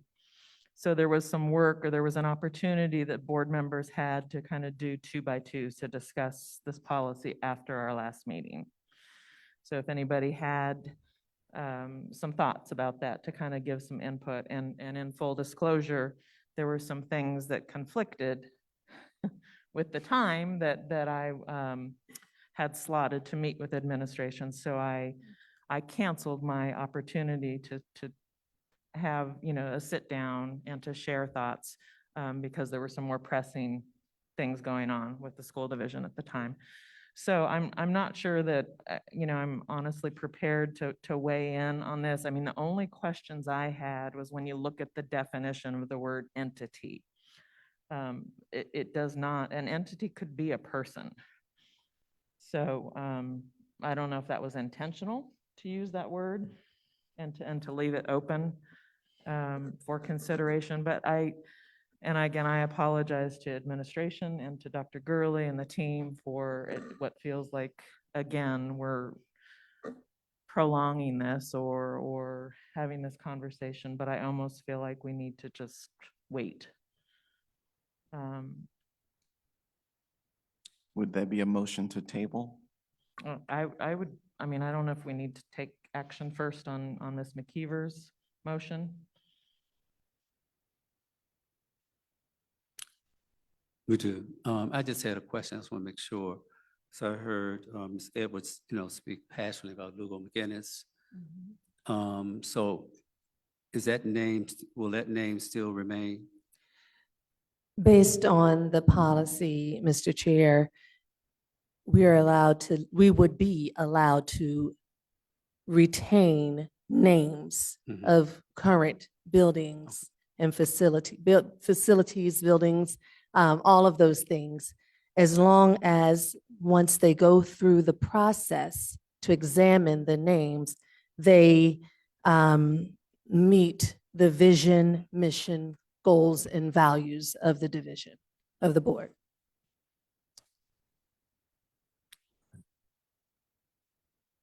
The previous policy that was presented removed all names.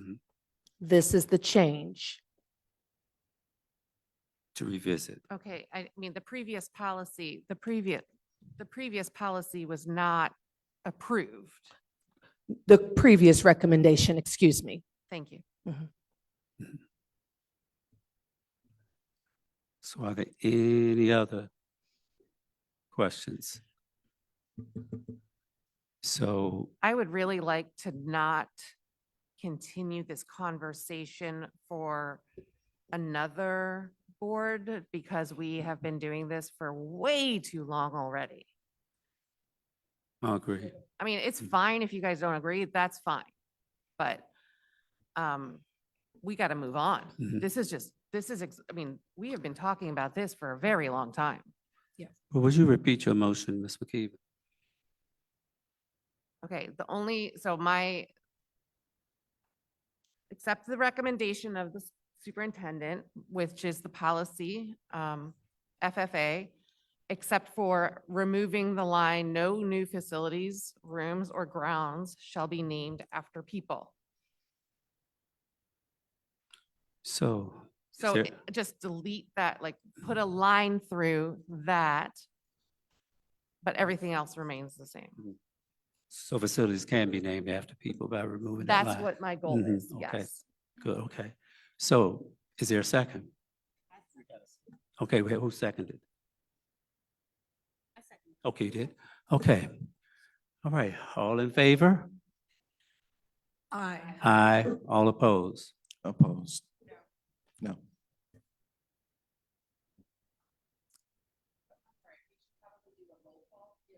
Yes.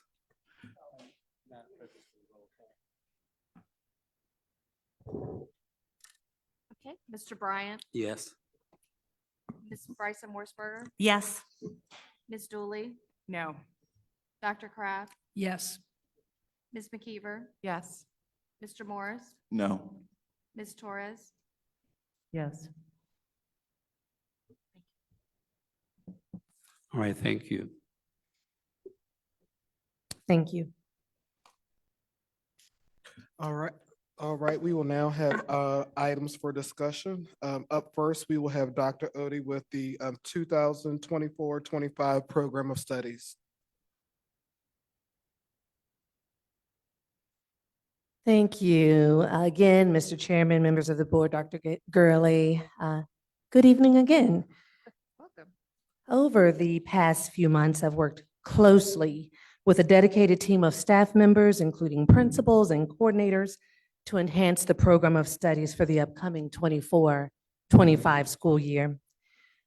I want to extend my gratitude to the entire team, many of whom are present tonight, that you'll hear from for their collaborative efforts in refining and simplifying the document. Our goal was to make it more user-friendly and comprehensive for families. This collaborative effort focused on maintaining consistent and clear language while eliminating unnecessary repetition throughout the document. I'd also like to express appreciation to teachers and students who contributed their perspectives on what is needed in the program of studies. Numerous internal conversations occurred during the preparation phase. Additionally, the team developed streamlined processes for adding and removing courses to and from the program of studies.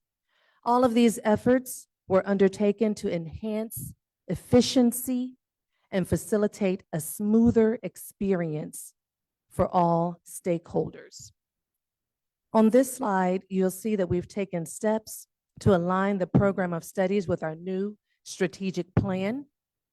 As depicted here, I've emphasized priority 1, which focuses on increasing academic achievement. I've outlined the specific targets and strategies directly addressed there before you. Next slide, please. This evening, I'll offer a concise overview of the program of studies, provide general updates, delve into recommended grading changes, introduce a novel tool referred to as the CCS secondary courses document, present specific school changes for your review, and address any questions you may have. And we'll discuss next steps. Next slide, please. Our program of studies serves as a comprehensive resource encompassing a catalog of academic, career, and technical and other elective courses within secondary education. Additionally, it features an exhaustive list of electives that may be offered based on student interest and staffing availability. Next slide. Our team implemented various general updates to the program of studies, incorporating changes to course descriptions and course names. Additionally, we revised several prerequisites, introduced guidelines on adding and dropping classes, and provided clarity on repeating a course.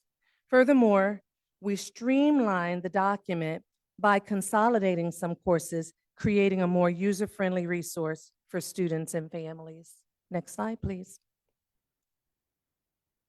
We are currently engaged in a task related to strategy 6 in our strategic plan, which involves a comprehensive review of grading practices within the division and the formulation of a grading policy. To undertake this initiative, we have assembled a grading committee comprised of coordinators, supervisors, principals. We're leveraging insights from Joe Feldman's Grading for Equity book. I've got that here in case anybody wants to peek through it. So we've been using his book as a book study, and we've initiated multiple discussions on grading practices currently in place here within Charlottesville City Schools. Notably, we currently lack a formal grading policy, and our dedicated team is committed to developing one over the coming months. The grading committee has identified an immediate concern related to the grading scale entrenched in our program of studies for many years, as depicted here. While all courses except for math, which employs standards-based grading, have adhered to this scale for an extended period, our committee has conducted extensive research examining grading scales in neighboring school divisions such as Albemarle and Louisa, and even further away like Fairfax and Henrico. Drawing insights from our book study, the committee recommends transitioning to a 10-point grading scale, aligning with the practice adopted by neighboring divisions. Next slide, please. As we embark on the development of a comprehensive grading policy encompassing clear explanations of how, when, and why students are assessed and outlining fair and equitable grading practices, our committee sought to implement this grading scale for the 2024-2025 program of studies. The rationale for transitioning to a 10-point scale is presented here. Our primary objective is to ensure fairness and equity for our diverse student body with varying learning styles. By adopting this scale, we aim to enhance clarity and transparency, minimizing ambiguity in the grading processes. Next slide, please. Recognizing the imperative for alignment with standards, we have to back up one more, please. Back up one more. I think we went one. Yeah, that's where we are. Recognizing the imperative for alignment with standards, is crucial to consider that our students often transition between school divisions. Maintaining consistent grading scales becomes essential for accurately gauging student achievement. Furthermore, aligning with other school divisions not only promotes equity, especially for our students pursuing higher education opportunities, but it also ensures our students have the same advantages as their counterparts in neighboring divisions. Transitioning to a 10-point scale helps us mitigate potential bias, emphasizing the importance of grading practices reflecting students' academic achievements rather than external factors. In the grander context, adopting a 10-point scale is a positive stride as we work on developing a comprehensive grading policy. It contributes to fostering a healthier learning environment for students, reducing stress, improving the accuracy of our grading system, and ensuring consistency and alignment with educational norms. We anticipate presenting a finalized grading policy at the conclusion of the school year. Next slide, please.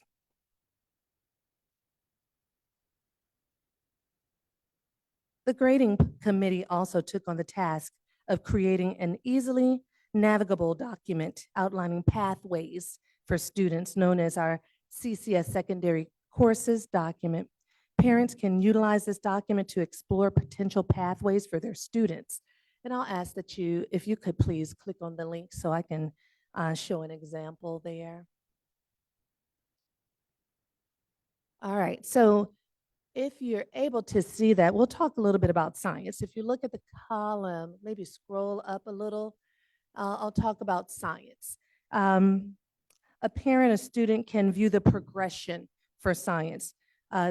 If you look going vertically up and down, you look at science, grade 6 science is where our 6th graders would be, then grade 7 life science, grade 8 physical science, and so forth and so on as you go down looking at the options for the student as they move through high school. If you just hover over a link there, then you see that it reveals prerequisites and descriptions. And if a course is linked, users can actually access the actual curriculum framework from the Virginia Department of Education. If you would please just click one of those, it takes you directly to the DOE's framework. Hopefully it will take you there. There, nope, let's try another one.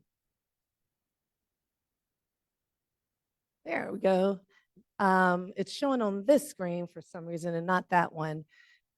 But what I will share is that, there we go. It takes you, if you click on a link that is there, it takes you directly to the information that is shared from the Virginia Department of Education.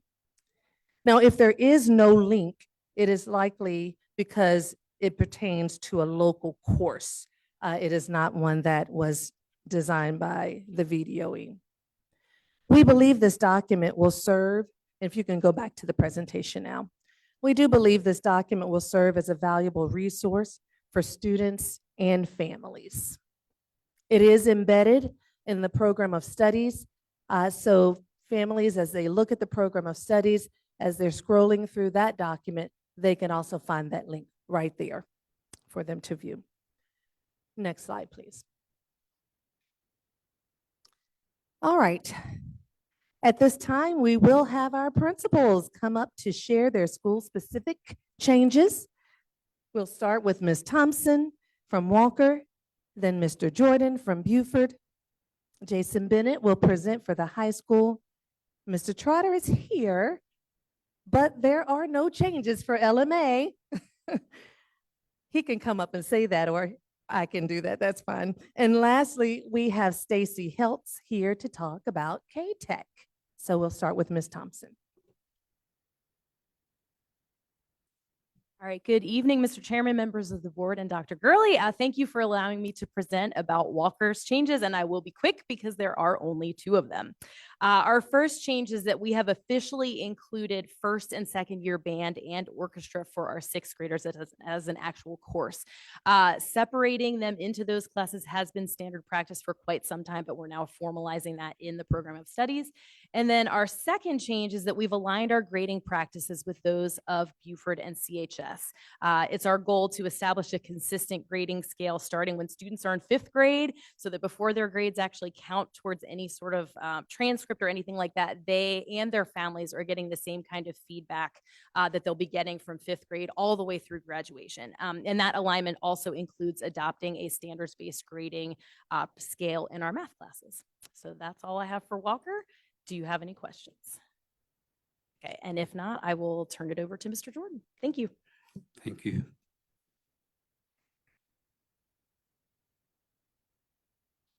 Good evening, Mr. Chair, members of the school board, Dr. Gurley. I also only have 2 minor changes this year. So as you know, back in the school year 21-22, we went to offering theater during the day to our 7th and 8th grade students. What we would like to do is offer a level 1 and level 2 option. That is mainly because if we have 8th graders taking theater for the first time, that would be level 1. Right now, it says theater 7 and theater 8. The other one, we noticed in our work this summer and this fall that in the program of studies, we have a Spanish 2 part 1, but there is no part 2. So we just want to move the part 1. And at this time, I'll take any questions. Are there any questions from the board? Starting to my left. To the right. So I Ms. just McKeever. asked Mr. Jordan this question just related to the math. It's the pathway on the spreadsheet, CCS secondary courses. It indicates mathematics says pre-algebra 7, pre-algebra 8, but there is a pathway to go from pre-algebra when you're in 7th grade to algebra when you're in 8th grade. Is that right?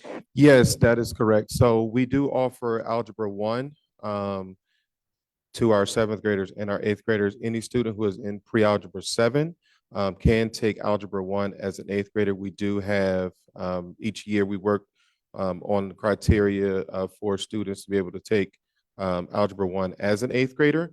And so we will be sharing that information with parents in January.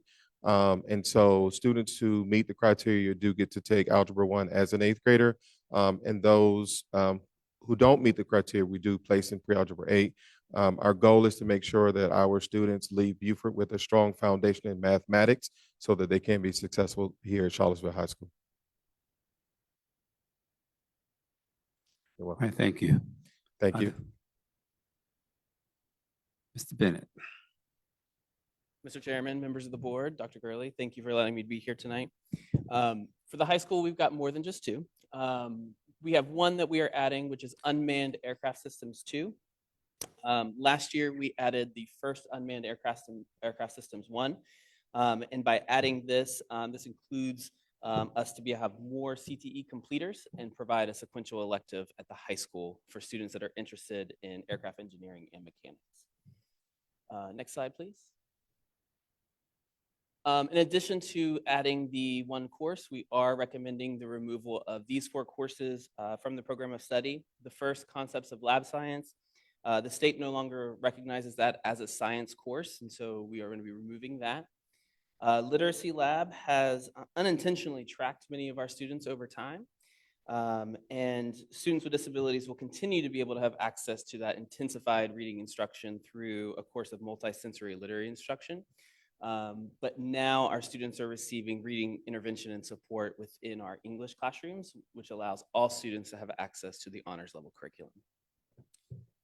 The survey of foreign films is a course that has not had student interest in the last 5 years. And so without student interest, it's not something that we feel that we need to continue to provide. And then lastly, Algebra 1 Part 2. Currently, our students have access with disabilities to be able to take Algebra 1 Part 1. But in order to move on in the math curriculum, the second course that they take would be Algebra 1. And it allows them to have access to the end of course assessment.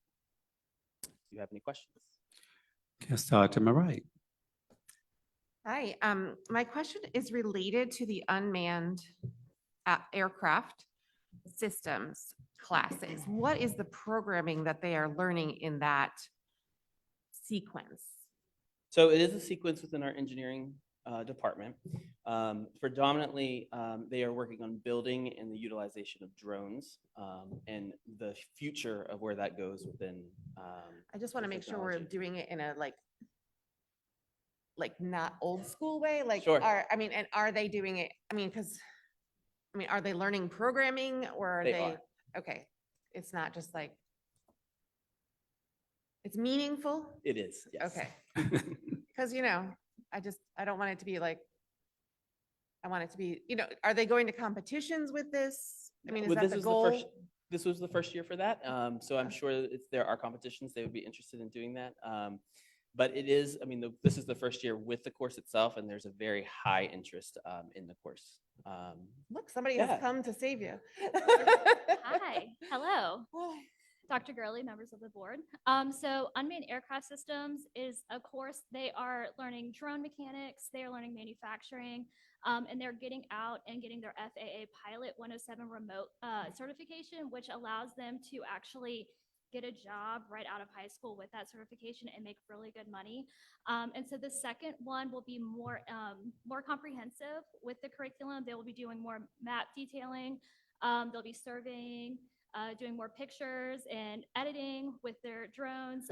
So there is a very comprehensive curriculum, and I'm more than happy to share the link with you. That's on so that, fantastic. and the framework. I'm Mhm. excited. That's great. Yeah. Thank you for sharing. You're welcome. Moving down the line, Ms. Dooley, Mr. Morris, anyone over to my left? Ms. Turner, do you have anything? She has Ms. Turner. She hadn't spoken all evening. I am really excited to see the push for more CTE courses. Last year I was an Avid 9 student. This year I'm also an Avid 10 student, but last year Avid 9 was a CTE course, and my teacher was actually Miss Fitzgerald, and I look up to her a lot as a leader. And I'm very glad that there's being a push for more CTE courses because I think they're needed. Because when I was 7th, 8th grade, I wish that I had like family consumer science, and because I really want to learn how to sew and grow my cooking skills and things like that. So I'm glad that there is being a push for these courses. My one question is, would students still have to take the workplace readiness exam? Because I remember I took it last year. Since it That was would be a question for Ms. Fitzgerald.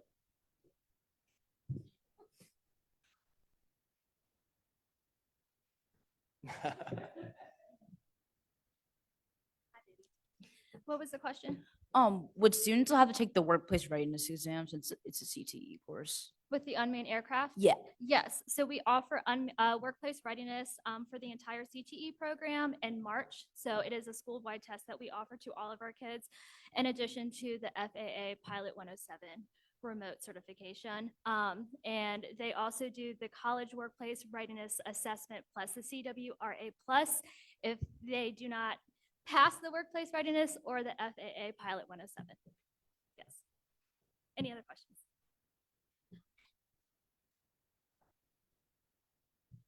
Ms. Torres. Thank you. So I was curious, in our board advance, when we were talking a little bit about this, we talked about adding new classes like this could potentially affect staffing or other sections of classes. So how does that play out? With CTE courses, and this is something Ms. Fitzgerald is also could probably report on, some of our CTE requirements do have a cap on the amount of students that can take the courses. And so when we're looking at student interest and when we do the course recommendations, in addition to what the overall needs of the building are, that's when those larger conversations occur. And that generally happens in the spring. But we try to drive the courses that we offer based upon student interest. And so that would be a discussion as we go throughout the student request process in the spring. So the same instructor, staff person who teaches level 1 would be teaching level 2? Yes, Would this that- be a class run at the same time, same section, so that we're not losing a section somewhere else with that teacher? That could be explored. I mean, I think that was brought up as a concern, right? Yeah, that could I be mean, if this definitely- person has to teach a second section, then they're not going to be able to teach engineering, That would say. be correct, yeah. But we can explore that as potential occurring at the same time in the same period, stacking that course. Okay. And then my other question would be back to the literacy lab. Thank you for making eye contact with me on that one. But I was curious, like how many students, I know that's probably changed a little bit since my student was here in the building, but how many students is that impacting? And so those students were actually pulled out of class to work in that literacy lab? Is that how that worked? That is correct. In years past, we've had a variety of different levels of literacy lab in the past. Those generally had been capped at about 10 students to keep it as a low number.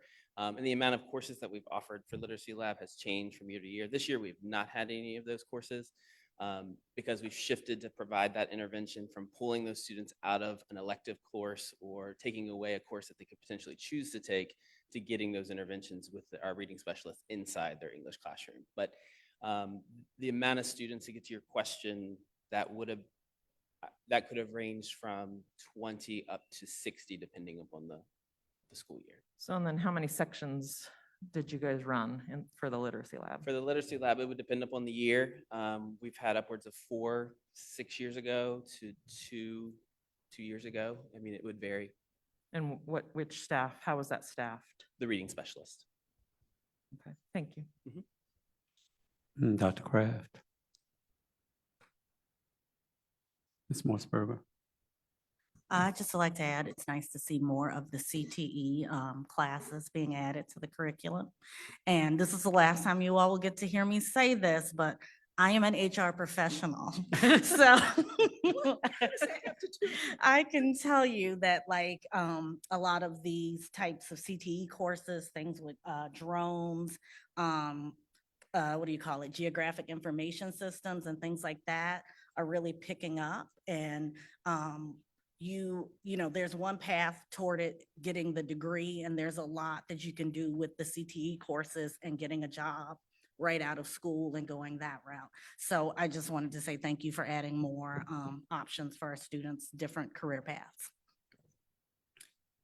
Thank you. Mr. Morris. I didn't have I'm sorry, I misunderstood. I don't have a question for Mr. Bennett. I had some overarching questions. Well, do you want to share them now? So we have two more, we have three more I would speakers. rather them go through their program studies and I'll shift gears a bit. Okay. Any more questions, Mr. Bennett? Thank you. All right, thank you. Ms. Helps, are you up next? Was Mr. Trotter? Okay. Oh, Dr. Helps. Good afternoon, Board Chair, School Board members. Lugo McGinnis has no changes. Yeah, Dr. Helps. Good evening, Mr. Chair, School Board, Dr. Gurley. This evening, I will just touch on a few changes to the K-Tech program of study. The changes just reflect some minor tweaks to language due to the transition and the memorandum of understanding that is currently in the works. And just to be transparent, there might need to be some continued tweaks as we work through that. But when I was working on it, that's kind of where we were at the time. But I will say that the programmatic updates are just to reflect the current offerings. And I'm actually not making any recommendations to changes to what we're offering currently. This year, we have not offered auto body. That program was dissolved the end of last year. Really, it was, they were finding it difficult to place students in the workforce. That pipeline just wasn't very helpful. The businesses were not hiring students directly from high school, but that is in contrast to our auto tech course, which is highly popular. The local businesses are really hiring our completers and such. That program is actually being expanded, and we're taking the auto body lab and transforming it into another auto tech lab. So we should be able to hopefully serve more students in that program. And that is a 2-year program. Our students do get ASE certified, and some of them also end up with being able to do state inspections, which those of the center board members that were there, I don't know, at our last meeting, did hear from industry partners that that is highly valuable, to our students entering the workforce. Another course that was reflected previously in the program of study was embedded geometry. That was mostly into carpentry, and while there are many practical applications, they found that just having it as a course within a trade program was not, it was challenging from practice and practical standpoint. Additionally, there were very few students who needed geometry when they got to K-Tech. So students are still applying that knowledge, but it's just not being offered as a course. And then the last one is English 11. Just due to our schedule, it's not being offered, but English 12, government, and econ personal finance are the 3 academic courses that students are able to take at K-Tech. So those are all of my updates. Any Thank you, questions? Dr. Helps. Over here to my left, Ms. Turner. Ms. Torres, Dr. Kraft. Yeah, this is, well, maybe this is more of a general comment. Now, these changes sound really appropriate and fine. But I guess I'll just say this now that this is one of the issues. I think that this committee has done a great job. And, my concern is the calendar and the timing of having board discussion tonight and then a vote with 4 new board members in January. And I would just ask that there maybe be an opportunity before the board meeting, before they have to vote, to sort of run them through this a little bit. So to inform them a little bit more about the program of studies, the things that we're talking about tonight. I mean, maybe they're watching online, but so that they just don't have to come in cold and vote on something as important as this. Ms. Morrisburg. Mr. Morris. I'll just make a comment, not, Dr. Heltz, you're off the hook here. I would like the division to consider other opportunities for embedded courses. I see it as an opportunity to progress and move education forward. So I think there are a lot of different opportunities that we can take courses that have a natural fit. One of the courses that I've seen done previously is social studies and English. I just think there are opportunities that we can have another, excuse me, we can have another teacher in the classroom, but also have a planning partner. And I think when we're looking long-term of application of knowledge, it's easier for students to understand, oh, I've already applied I've taken these 2 concepts together and put them together, and they can move forward and understand the future implications. Ms. Dooley. All right, thank you.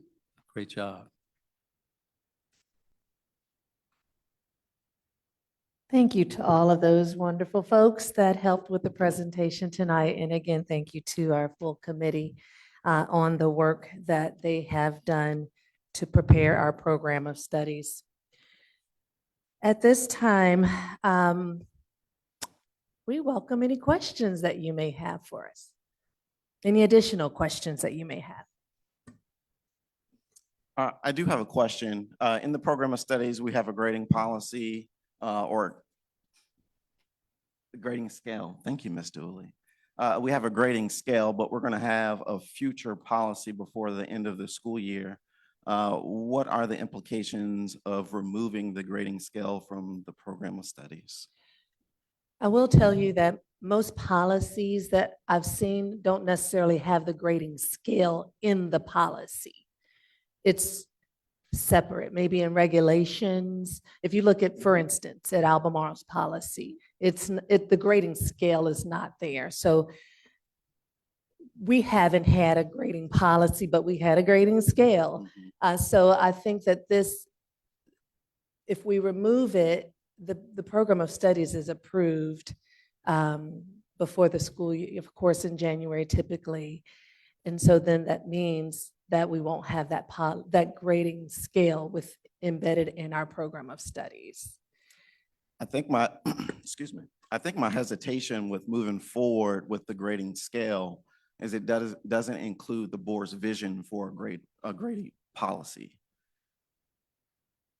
So you want Okay. to incorporate the policy before you do the scale? Yes, incorporate the policy, have the policy in place before the scale. We Okay. don't know what the policy is yet. Okay.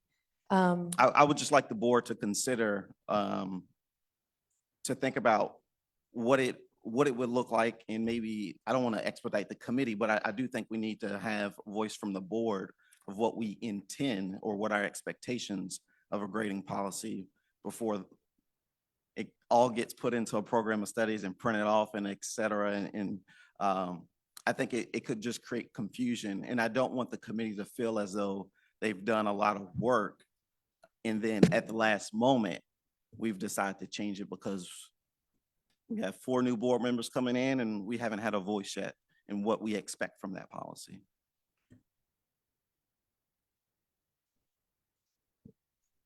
Any other questions or concerns? Okay, Ms. Turner.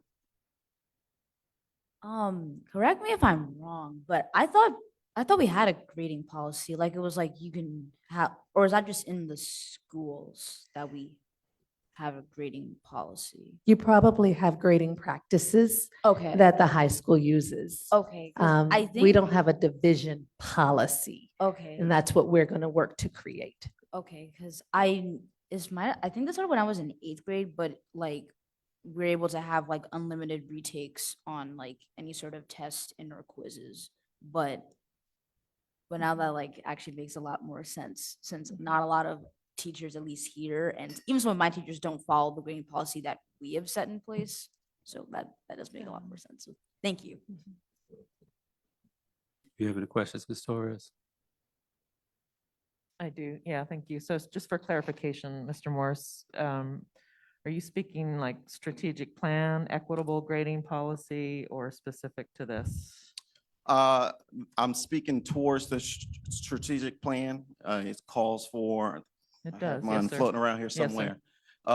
Planning, the strategic plan calls for the equity grading policy to be in implementation next year, which aligns with this program of studies. Yes. What I would like to do, what I'm trying to prevent is people feeling like they're not heard because at the last moment we've interjected something, as well as miscommunication. I concur. Thank you. I agree. I mean, I thought that's what you were referencing was the work that was done in the strategic plan. So thank you. Dr. Kraft. Ms. Berger. Ms. Dooley.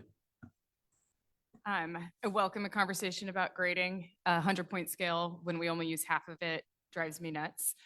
So on the surface, I'm not opposed to amending the 91 to 100 piece, like a full 10-point across the board for what we have in place right now seems fine. But certainly I understand, like, instead of moving forward with printing something that we might then change, like, I did look at Albemarle County's, both their grading policy and their program of studies, and they don't have a grading scale in their program of studies. So I don't know that that would be a problem to just remove, approve the program of studies from the programmatic portion, but let's not move forward with a grading policy included. And then I'm having a little bit of trouble with the spreadsheet. And as I'm hovering over things, the link is covering the notes and whatever. So I need to do that on a different screen. But to, I guess, Mr. Jordan and Ms. Thompson, if they're still here, my big concern is just especially around upper elementary and middle school, and the idea of prerequisites for especially elective courses. the whole point, I think, of those grades is to be exploratory and to have access. And so, again, when I can look at this more clearly, hopefully it will say that, but just to the extent that we cannot gatekeep, especially our middle grade students from exploring electives, let's do so. Those prereqs will also be in the actual program of studies document too. If that, this is just two different ways of looking at the courses, whether you look at the 100-page document. Okay. Did you I all just understand have, the question? I don't think they understood what your question was. Do you want to repeat it? I just think she has a comment. Less of a question, more of a comment. Yeah. go ahead, and I'll have a Okay. comment. Thank you. I just had, because this is my last program of study and it's one of my favorite topics ever, and I just have two thoughts that I would like to leave this board and this community with, and I just think continue to be my love language. Or one is algebra by 8th grade. I just really feel passionate about ensuring a pathway for all of our students to have algebra by 8th grade. And I feel like we've kind of stepped back from that goal a little bit by kind of having all of these criteria for making sure that our kids, I mean, I'm fine with having pre-algebra in 7th grade, that's great. But I want to make sure that the goal is still algebra by 8th grade. For all of our students. I don't know how we get there. I just feel like we need to continue to that goal. That is the international norm, and we need to keep that goal in mind. I have not been successful in 12 years at getting there, so good luck, but I really think that that needs to continue to be the goal. It needs to start in kindergarten, and it needs to continue up. It's just the standard. We cannot do unmanned remote drones without having really good math skills that continue on into the high school and into college. And you know, if you have good math skills, you can really get very far. That is well documented. The other thing that has always been a passion of mine is foreign language. Obviously, years ago, I definitely was sat on the board that did vote to take the foreign language teachers out of our elementary schools. And the reminder from Mr. Jordan today about the Spanish 1 part 2, or whatever it was that we are taking out of the program of study is just a reminder that, I mean, I get that we are trying to continue to have, to engage our students in education and just giving them opportunities to enjoy school and find their passions at school. And that's great. And I think what Ms. Dooley says is right about not gatekeeping and just finding a way for them to, really engage with all of this stuff so that they can find passion in school. But foreign language, I mean, we have so many foreign languages at the high school. It's kind of fascinating. For my 5th grader, she's taking a 1 semester class. She's in 5th grade. She's taking a 1 semester class that I don't think she can take another foreign language again until 7th grade. And to me, that is just in our forward-thinking, progressive community is just shocking to me. And I'm a little, I'll take the hit. Obviously, I was on the board. I've been on the board for a long time. This has certainly been on my, this is me, this is what we did as a community and as a school board. But we need to continue to think about the future, think about our role as an international player. This is Charlottesville, right? We're always going to have a need for foreign language. And our students, no matter what, are going to need to find a way to engage with our foreign language. And it's just our job, I think, to make it interesting, make it and fascinating, and engage our students with the foreign language. Our 5th graders are actually really enjoying that Spanish class. Don't get me wrong. And we can continue that trend And so that by the time they're in seventh grade, they can take the part one or part two, whatever it is, so that they can be successful. And it's not just the one population of children. It's not just the one socioeconomic strata, it's just not one type of child. We have engaged all of the children so that they are all kind of interested in it and they think it's possible. And then they can get that much closer to the advanced degree. These are all things I think as a school division, I would hope that we continue to keep our eye on, because math and foreign language are just always going to be so fundamentally important. So that's always will continue to be my passion, and I'm very grateful. Thank you very much. Thank you, Ms. McKeever. Dr. Odie, I just have one concern in regards to the program of study, because I do know that shortly after the holidays, high school counselors will shift to program mode, calling students in to do their courses for next year. So I guess my concern would be if you did, if you print the program of studies without the grading scale, what would you do after? Because they're going to have to confer to that. That's what we do. We refer to that program of studies in terms of doing program planning with students. So what would be your other option in terms if you decided to move forward without the grading scale incorporated in their program of studies? Well, if it is the board's will that we remove the grading portion from the program of studies, then we would just add it as regulations when we do the policy. That's an option there, that we can have a totally separate document. It needs to be available for next year. This would be a change for next year. So it needs to be available for students and teachers and families to know, what is it that I need to do to earn an A in this course. So we'll work to make sure if that is the will of the board, we will remove that and we'll make sure that it's available as we move into the new year as regulations or some other document. Thank you. Any other questions in regards to that? Right. Okay. So this is for information only. It is for action in January so that our high school counselors can get to Move work forward. with our students. Thank you. All right, thank you, Dr. Odie. We will now have Mr. Trotter to do a presentation on night school.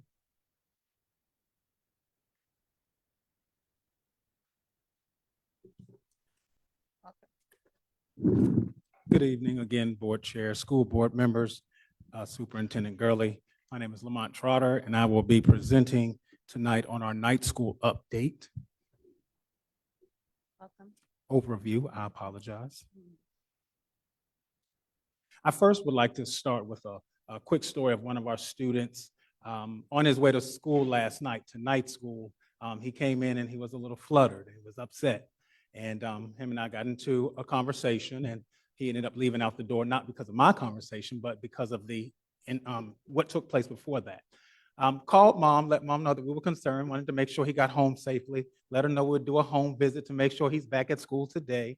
Upon arrival, I spoke with the young man. I said, well, what was the problem? He said, on his way to school, the streets were talking. And that's why he was upset.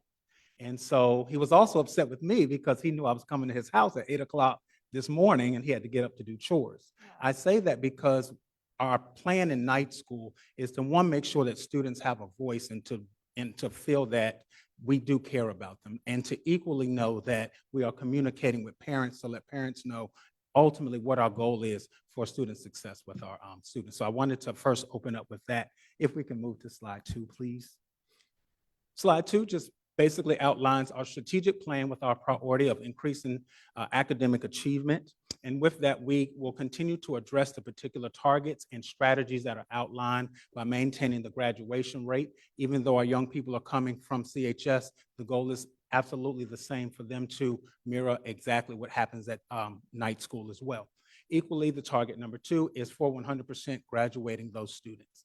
And then, as you see noted with the strategy 1 and 2, to continue to enhance the academic advising support, as well as creating a system of personalized college and career plans.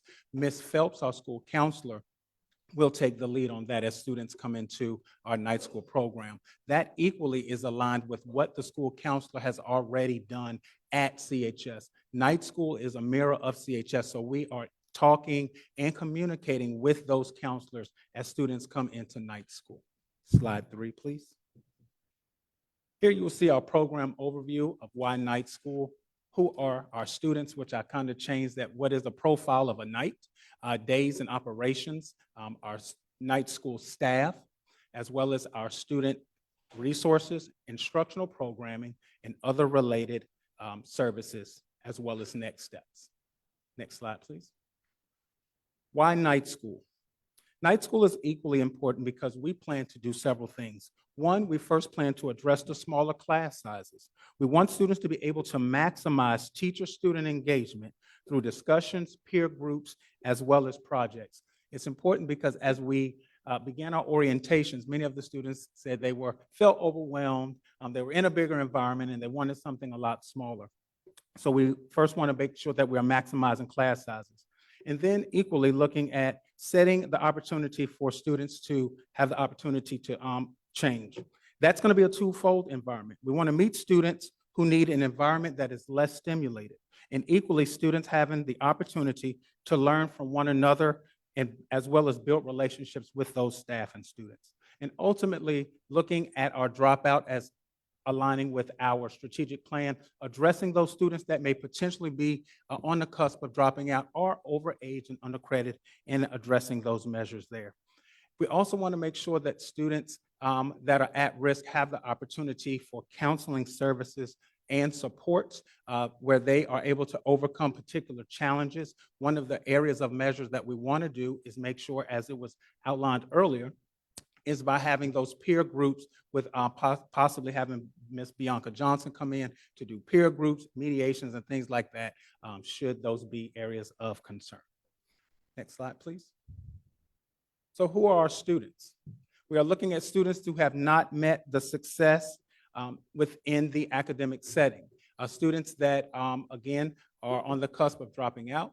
Students that are falling behind in credits, and making sure that what we do is we equally are supporting those students. So as they come in the door, we're looking directly at their transcripts, and we're putting those students either in that English course or potentially that math course for them to receive that individualized support from the teacher. We'll hear more about that as we talk about the instruction. Looking at the personalized learning plans or needs, each student walking in our door at night school has a different particular need. Some just have the need where you give me my math assignment with Mr. Great on Edgenuity, put me in a corner, I'm good to go. But then we also have students that need Ms. Faulkner that is able to sit down with the student over in a corner and being able to work with that student individually for them to feel success. We also want to make sure that our students feel that they have a second chance when they come to night school.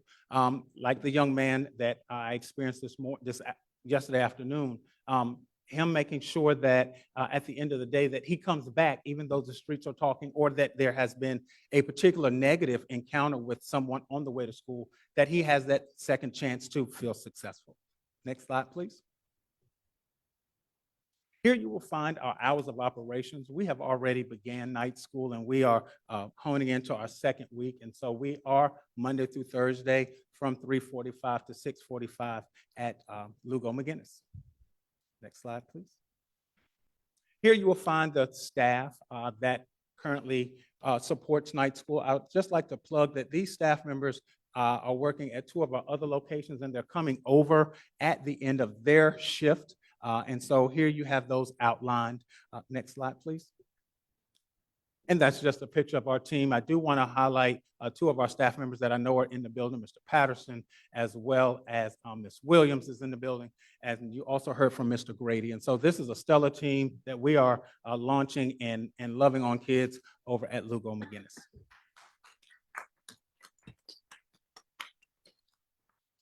So when we look at the student resources, you have those here.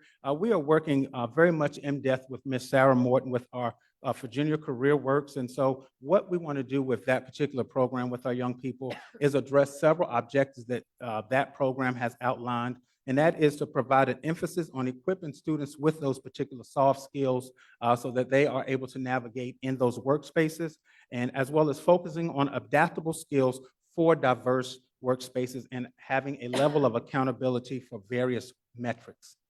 Additionally, we are partnering with our K-UP where we plan to have about 10 to 15 students work in that particular program where they are having performance-based stipends in that particular agency.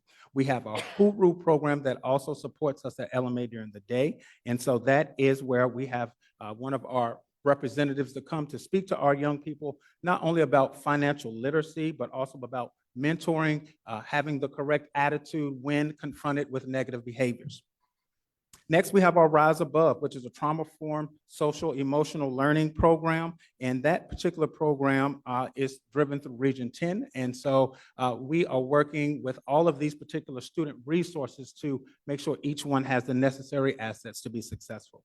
And finally, we're having a partnership with UVA with our DBT skills in schools. And so these are various modules that Ms. Phelps, our school counselor, will be working with our students on as it relates to interpersonal skills, dealing with trauma and measures of the like.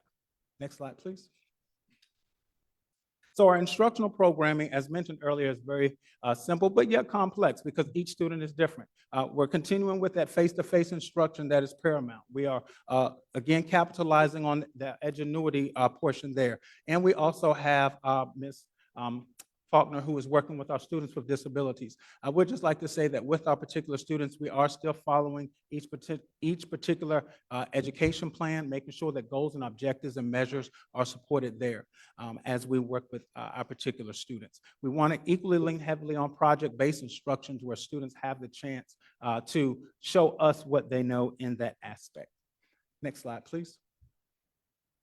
And so with our related services for other students, we have transportation, not only for home, but also for pickup. Many of our students, they may live in the walking zone area. And so between Mr. Williams and ourselves and us using our school car, we make sure that students are picked up as well as taken home. We also do have the opportunity for the activity bus. So as our enrollment continues to increase, we work with our transportation department and we're making sure that there is a bridge between the activity bus for pickup.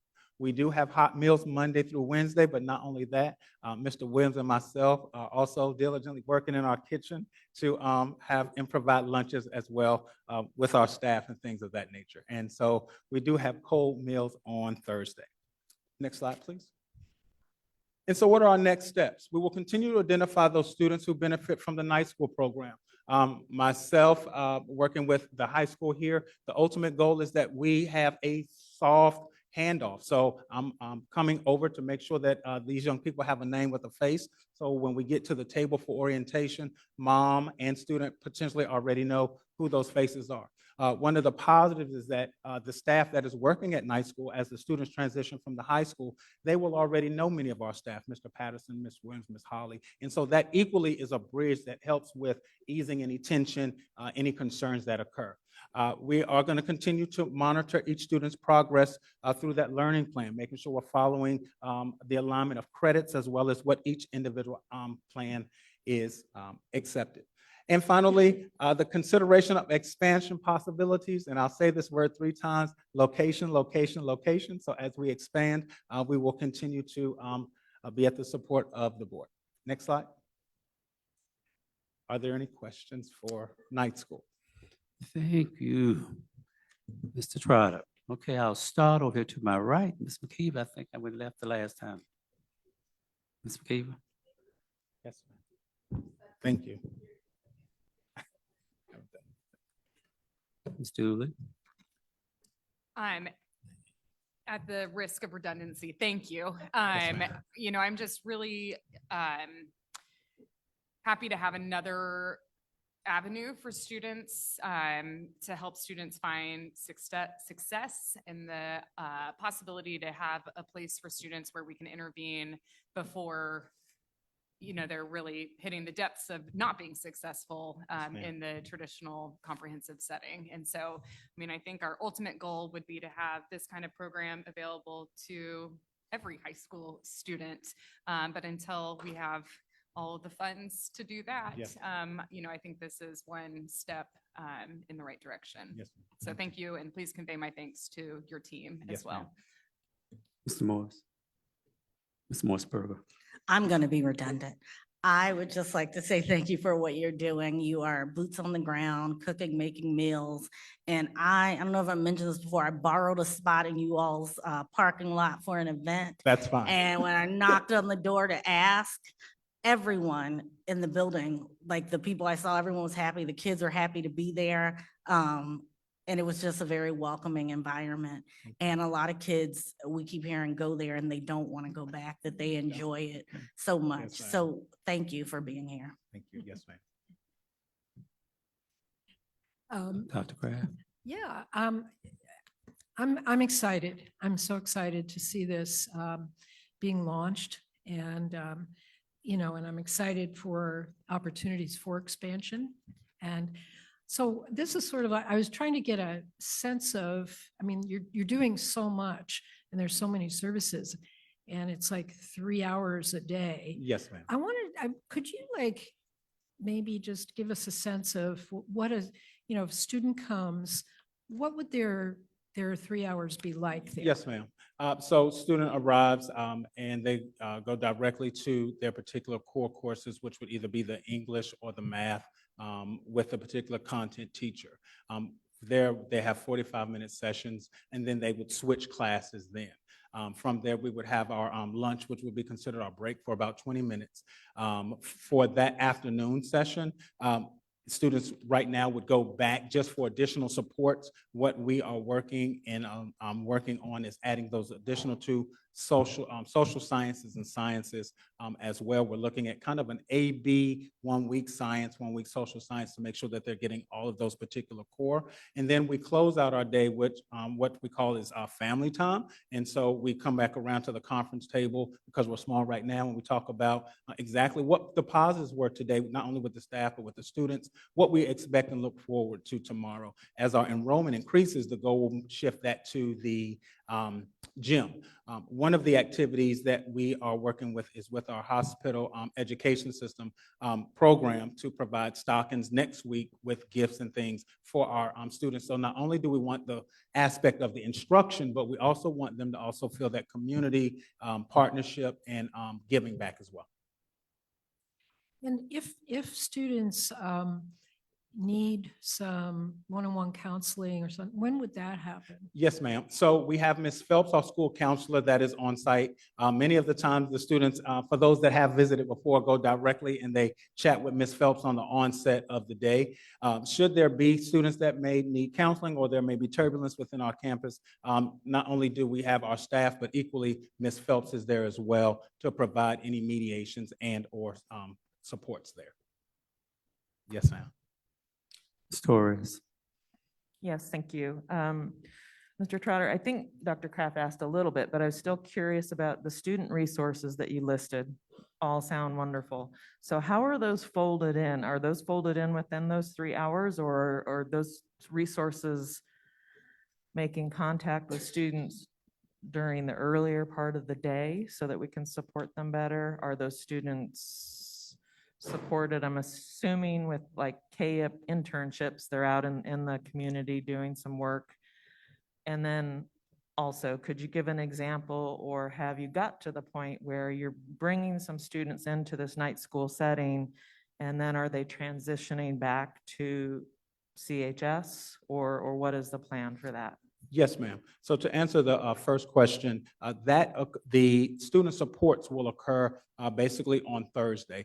Right now, because we are a smaller setting, what will happen is those students will receive those, would more than likely break out during our after lunch session, because those are 30-minute sessions where either KUP or Huru will be able to work with those particular students. As we grow, what the expectation will be is to break out our campus possibly by alphabet or by grade level for those supports to continue to occur. What we will do before with the continuous rollout is continuously meet with those community partners all together so that we know exactly which one can come on which day. We may have Hulu come on Thursday, K-Up come on Tuesday. So we want to be able to maximize each one of those resources there. To answer the second question, we have not had that question yet, but that is one of the questions that we do share in our orientation. And the ultimate goal is for students that are coming to our night school program to potentially be funneled to our LMA day program. And then from there, they have the opportunity to transition as well back to CHS. Any transitions that occur, the same stakeholders that were at the table during the orientation, they're there at the conversation about transitioning back. Thank you. And then one final question, either for you or Dr. Gurley. Has there been discussion about supports to families? And could you speak to that, please? We had a meeting this week. Mr. Trotter may Yes, want to sir. speak to it. I'm smiling because it's funny that I didn't mention that, but yes, we have. With our Career Works program, as the upcoming set of enrollment occurs, what we're now doing is we're driving a particular Google Doc with several questions of how we can support the families either through financial literacy. Do they need help with housing or food insecurities of things of that nature, or possibly resume building. Ultimately, the goal will be to have our parents potentially maybe work in our gym while our students are simultaneously working in the work sessions. And so that's where the next phase after the new year is coming, where we build that out to make sure that we have that parent support. We lean heavily with CareerWorks as well as Mr. Dominique Williams, who's our family engagement coordinator, as well as with our family engagement team throughout the division. This all sounds excellent, and this sounds like a really opportune or a focused area that if people have a voice and would like to share this out to city council or other folks who can help support us in this type of work, we would really appreciate that. So thank you for everything you're doing. Thank you. Ms. Turner? Sorry.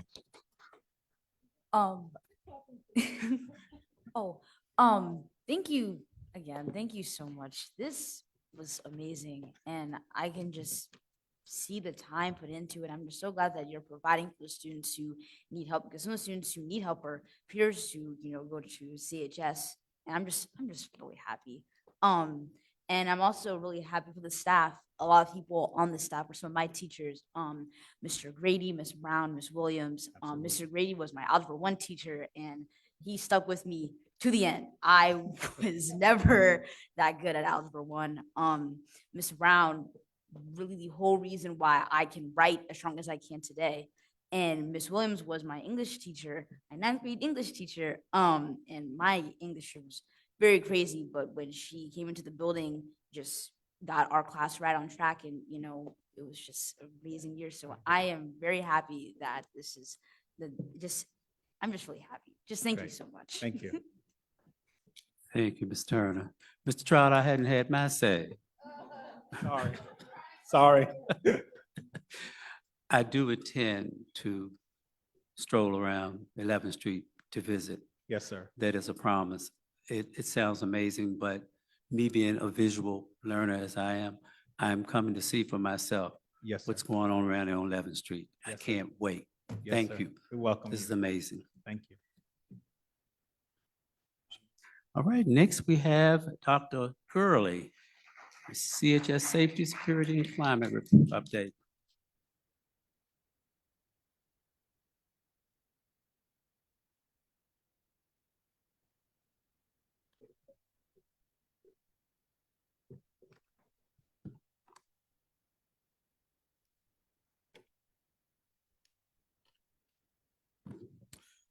Good evening, school board members, and good evening, Charlottesville community.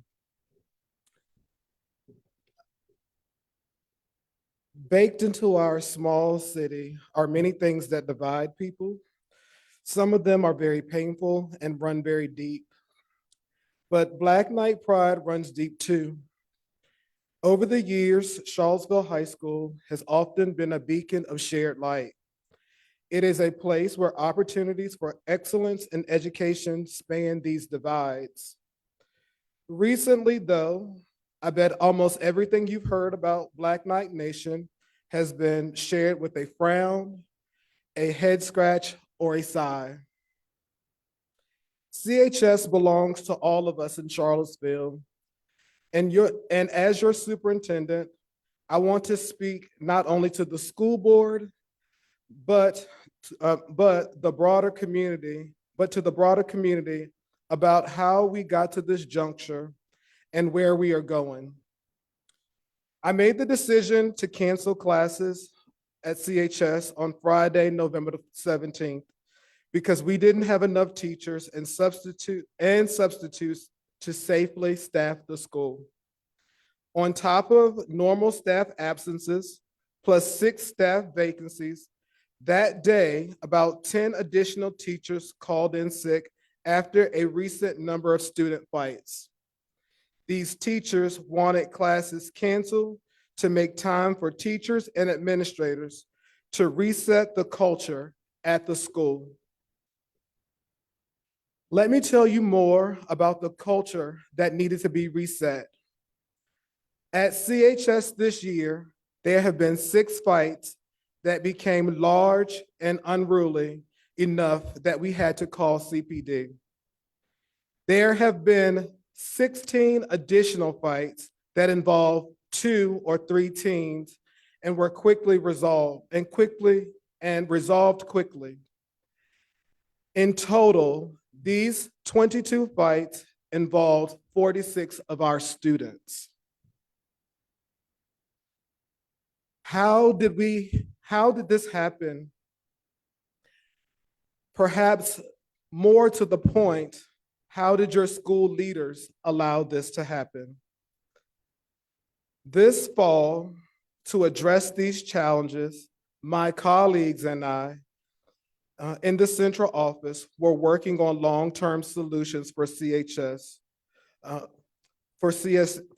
students who needed another plan, another path for learning, including Lugo McGinnis, our night school, which you just heard, and plans for work-based learning. We also spent time in the halls of CHS this fall to offer support. But the bottom line is that in retrospect, it is clear that I should have done a lot more, a lot sooner. The number of fights truly turns my stomach. I know that's how our teachers felt too. That's why they called in sick that Friday. Before I go on, I want to say a few important things about these students and about the fights. I want to say a few things about the fights and the students involved. We are talking about our youth, not criminals. There have been no weapons involved in any of these fights, and all of them stem from familiar teen conflicts, insults, relationship troubles, and social media posts.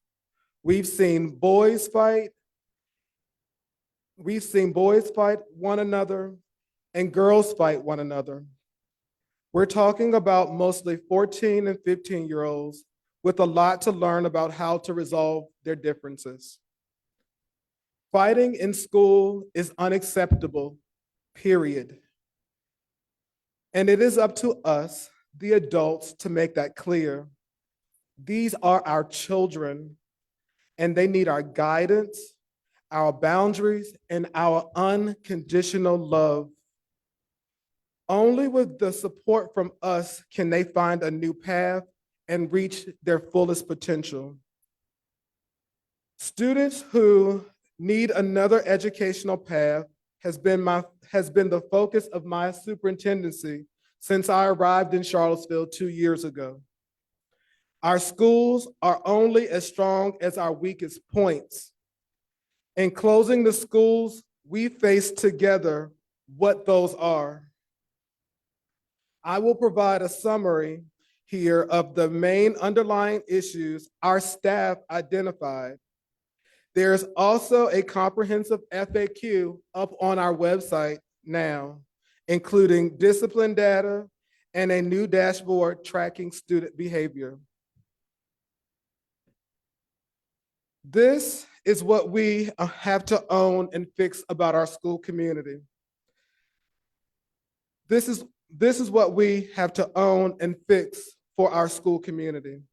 Staff vacancies meant teachers were overburdened with extra subbing duties. This is less time for these trusted adults to support students outside of class. Some students routinely wanted the halls instead of going to class. They behaved disrespectfully. Despite receiving out-of-school suspensions, the students returned with the same behaviors. As I have already mentioned, 22 fights, 6 of which were very disruptive, occurred this fall. There was turnover in leadership. The principal announced his resignation mid-year. We had an assistant principal vacancy filled in October. The way the school and the school and the division communicated about CHS, both the conflicts and the daily happenings, was inconsistent and confusing. Parents and students have come to feel that they cannot trust what they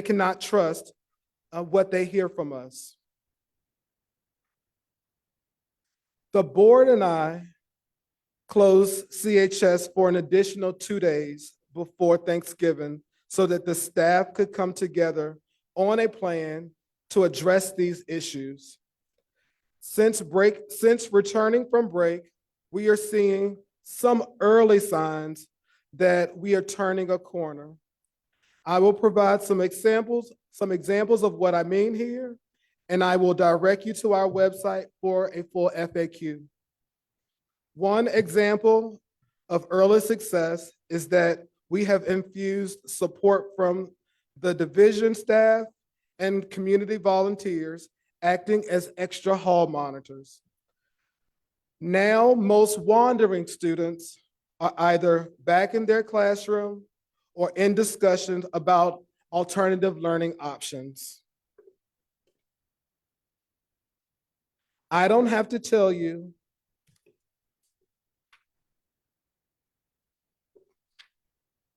I'm sorry. Here are other changes I am prioritizing based on the staff reset and feedback from the community. We will address staff vacancies at CHS. Already, we have hired 2 licensed science teachers to begin after winter break and have added extra employee and added an extra employee to help manage people arriving at CHS. We have plans to bring on more employees who will manage hallways, monitor doors, and improve visitor protocols. We will better support substitute teachers through training and in-school resources. We will stabilize the school's leadership. In the short term, this means hiring experienced interim principal Kenny Leatherwood. Additionally, Dr. Denise Johnson has agreed to serve as strategic advisor for CHS. She will be in charge of shoring up systems and processes and building greater connection between our central office and CHS. Long-term, this means hiring and supporting a new CHS principal. This person will most likely join us in July of 2024. We will make our communications clearer and more transparent. That starts tonight. With this presentation and the detailed information on our website. I will make greater efforts to build positive school culture. We will make greater efforts to build positive school culture. In short, this means building relationships, having fun, and celebrating the great things our students are doing. One of our CHS staff committees is working on this plan as we speak. I do not have to tell you that Charlottesville is a tale of two cities, but we meet at Charlottesville High School. Even in times like these, our students love this school. Here, students excel in their studies, balancing jobs and clubs, sports and friendships, family responsibilities, and future planning, and the ups and downs of adolescence. Here, students achieve excellence as they define it for themselves and make us proud in the process. CHS got off track this fall, but it is a special place. It is ours to nurture back to its full potential. I thank you for your time and your attention, and I welcome questions from the board. Okay, I'll start with you, Ms. McKeever. Yes, I'm going right to left, left to right.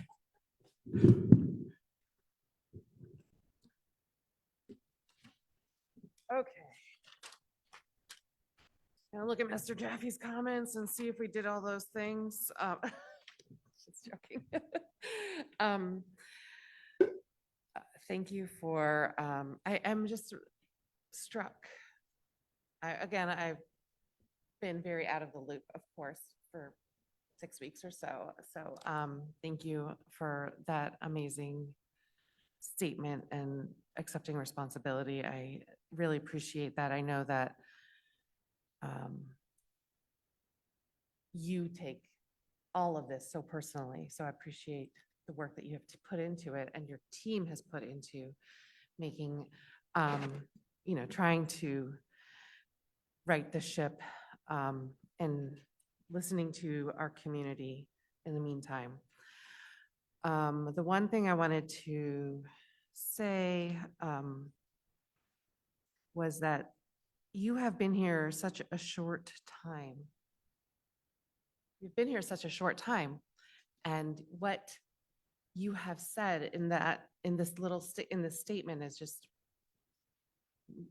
it's just so profound how much you have learned about our community in such a short time. And so thank you for, I think that it's just really important how that you've been able to come in here and learn so much about us, and that you can really help us learn and grow from all of the trauma that we have had over the past, I don't know, I'm going to say 5 years, but it's been much longer than that. And that you can take us to new heights from here. And thank you for being willing to take that on. Thank you. Appreciate you. Stooley. Can you speak to some of the comments that were made earlier in public comment? Just, the kids definitely know we're here. Heard some comments, that have made me laugh. But, kids know that there's more adults in the building. When are all those sticker moms leaving? All of us with our visitor stickers, they want us gone. So what is the plan, ongoing, this level of support from volunteers and division office? You guys also have other duties to undertake. And so I think it was said earlier, not taking the foot off the gas. What's the plan to, get to So I think the first part of it, Ms. Dooley, starts with systems. I think that just a lot of what we have seen has been the absence of systems. And so the first one is Dr. Johnson has as a part of the equity department, she was already responsible for strategic initiatives. And so one of the things that we are trying to make more robust is the volunteers. And so she has a plan for that. And so we are continuing to solicit volunteers. We have great relationships with many of our partners, our Equity Center partners through UVA, various community partners, and various community organizations some of which we saw last week at our listening session. And so what we're planning to do is just continue to be very intentional about making sure that there are extra bodies in the building to support our students. I think a lot of what students like and what they hate is that we're here. I think, they like seeing us, but then, they hate us at the same time because it's like every corner they turn, they see us. And so I think what the teacher said earlier, definitely a valid statement, like we can't let up. And so I think we've all committed to, just in that moment of transition between meetings that we have on our calendar, just make this a place so that kids know that we still care, that we're still showing up. Many times we don't start meetings before. We have a standing Monday meeting and it's here. We can come up. We can come up before our meeting. So it's just doing that intentional work, but using, Dr. Johnson's going to be in the building, using her to help us understand where the gaps, and so we can continue to fill those gaps. And I think that that's what's going to continue that momentum and continuing to listen to teachers. If it feels like something is starting to back off, then, how do we make sure that that still feels like a priority? Because, everything's a priority at this moment. Mr. Morris. The answer you gave might be very similar to the answer you gave for my question. But in terms of implementation of policies, how can we make sure that we're holding everyone accountable? I think it's mutual. I think that's where it starts. I think it's, people hold me accountable, my colleagues hold me accountable, I hold them accountable. And if you see something that's not right, we have to call it out. I think what you heard me say was that, yes, absolutely, we recognize that these things were happening, but most certainly, I should have done something a lot sooner. We were in the planning phase, but, the sense of urgency, increasing, everyone has to have that sense of urgency. I've been saying to, my colleagues, we have to make sure that we're moving throughout the building with a sense of urgency. And I think that that's the same thing with our policies, with how we hold one another accountable. It's always making sure that we move with a sense of urgency, that everything in this moment is important. And if we don't have the resources to do it, where do we get the resources to do it? If it's not here, where do we go and get it? The answer is never no. The answer is like, let's find out where it is and let's make it happen. So I think it's really the mutual accountability. It's from me all the way down to our students, holding one another accountable. And that's the conversations that, as I walk with students and they've had conversations with me, I think they see that as well. How can I hold my peers and myself accountable, because there's so much goodness in the building. Ms. Mossberger. Yes, sorry, I was trying to type my thoughts so that I have them together. I would like to say that I appreciate you, your remarks and what you have just said, and your willingness to take responsibility for the recent upheaval.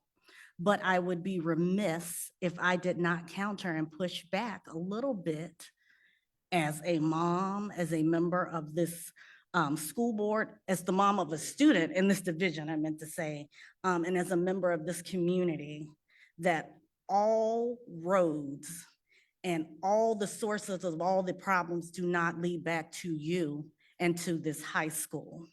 The problems that we are seeing in the high school are the symptoms of decades of neglect and problems within the city of Charlottesville that will continue to happen in other places. If students are not in schools and they're still dealing with the same trauma and problems that they had, it will just spill over into other parts of the community. And I appreciate your willingness. It takes a big person to say that everything is my fault, but it is not your fault. You can only do so much in the school day. There has to be a lift from every member of this community. And I would also like to add that when I first came to my very first school board meeting and I asked about safety, it was because my daughter started school the fall after August 12th. The first pictures I got of her in the classroom were her in a closet on lockdown because they were sending us communications about, what's going on during the day. There were police officers at the elementary school. There was a threat. I didn't hear anything about the threat. I got no communications. I only found out it was resolved because I called CBS News and said, you all were reporting on this story. What happened? And they said, oh, they confirmed that it was an out-of-state threat. So the danger is no longer present because people can't drive across state lines. So the communication model that you are building is different because we are living in a different time. And we're dealing with issues of FERPA and students' personal information. We are limited in the amount of information that we can give to the public. And although it frustrates some people, I would hope they would appreciate it because that means that we're protecting all students' data, all of their personal information.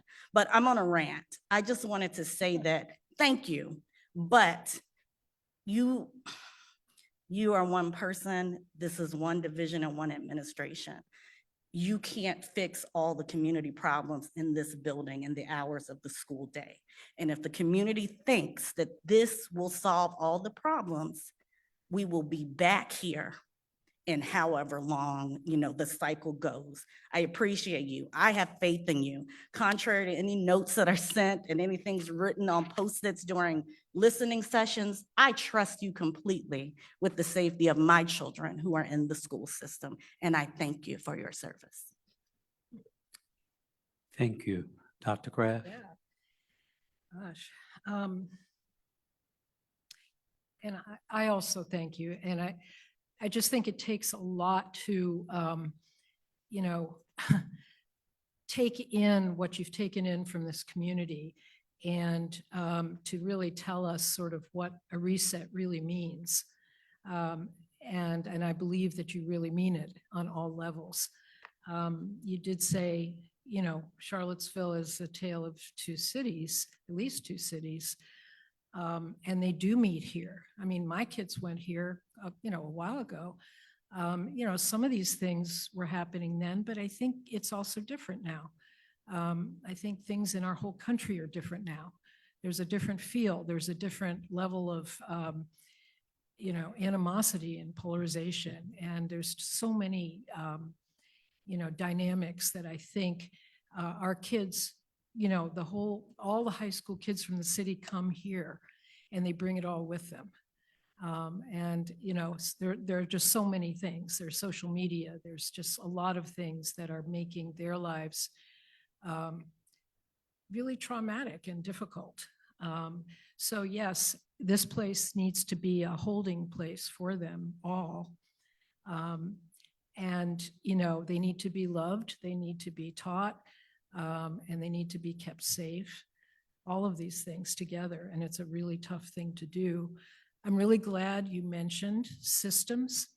That's kind of, not a very sexy word to say, but I think the other things, the relationships, the culture, the climate can only be successful when there are systems in place that everybody understands and that are communicated clearly and that are applied consistently.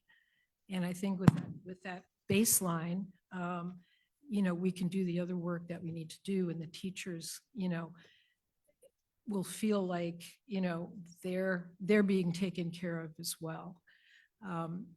And I could go on and on. I would say I'm sad to be, going off the board in the midst of this, but I'm not leaving the community, and I would love to be a part of helping you shape your vision for how you want this to be, and recognizing the depth of the issues that everybody is bringing to you in this school and in this division. And I applaud you. You've started this. You started something that I think is very meaningful, and I think it is going to be successful. I'm sure of it. Thank you, Dr. Kraft. Ms. Morales? Ms. Torres? Had another.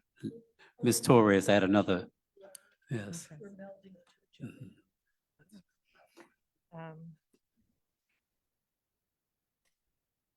So I feel like I need to make a statement and also express my full support of you always. And to be able to say confidently and clearly, that the board and you together have worked really, really hard. The board through our decisions and through budget and direction to you on our priorities to support our students. And I know that we will continue to do that. There's some statements that were made during public comment by different people, and they were said probably in a different context, but they meant something to me. So I'm going to repeat some of those, but and try and pull them together a little bit on what and how I feel like they struck me and spoke to my heart. So there was a comment about how deep this problem is, and I think it was in relation to the violence and not understanding that, but what that meant to me was how deep this problem is within the community, and does everybody understand the depth and the history within the community, and then what that might or how that might translate within the school building. The depth of the problem, in my opinion, of systemic racism and what we're seeing and how we see it play out is something that, we've heard talked about since 2017. It kind of sparked conversations. I mean, we as a board worked really hard and continue to be very passionate and dedicated to the equity policy that we put in place. And the equity policy is something that we talk about, and that's ongoing work. I mean, that is not something that's put in place and then we're done with it. This is work that has to continue. This is an action that we as a board can uphold through our decisions, through budget, but also through the community. This work has to continue. And if anything, there were people standing up, waving the equity flag. And I have to say, are you showing up, and do you feel the same way today that you did several years ago? And I'd have to say no. I mean, I'd have to say that's the work that's dwindled, or the energy that's dwindled, and the voices that have dwindled. And as somebody else said, we need to show up here and continue to do the work. That lost momentum, lose momentum, that's what Charlottesville does. Well, I'm not going to allow that to happen on my watch. And I don't think this board will, and I know that you haven't. And I know that we've got a great team. And I know that we,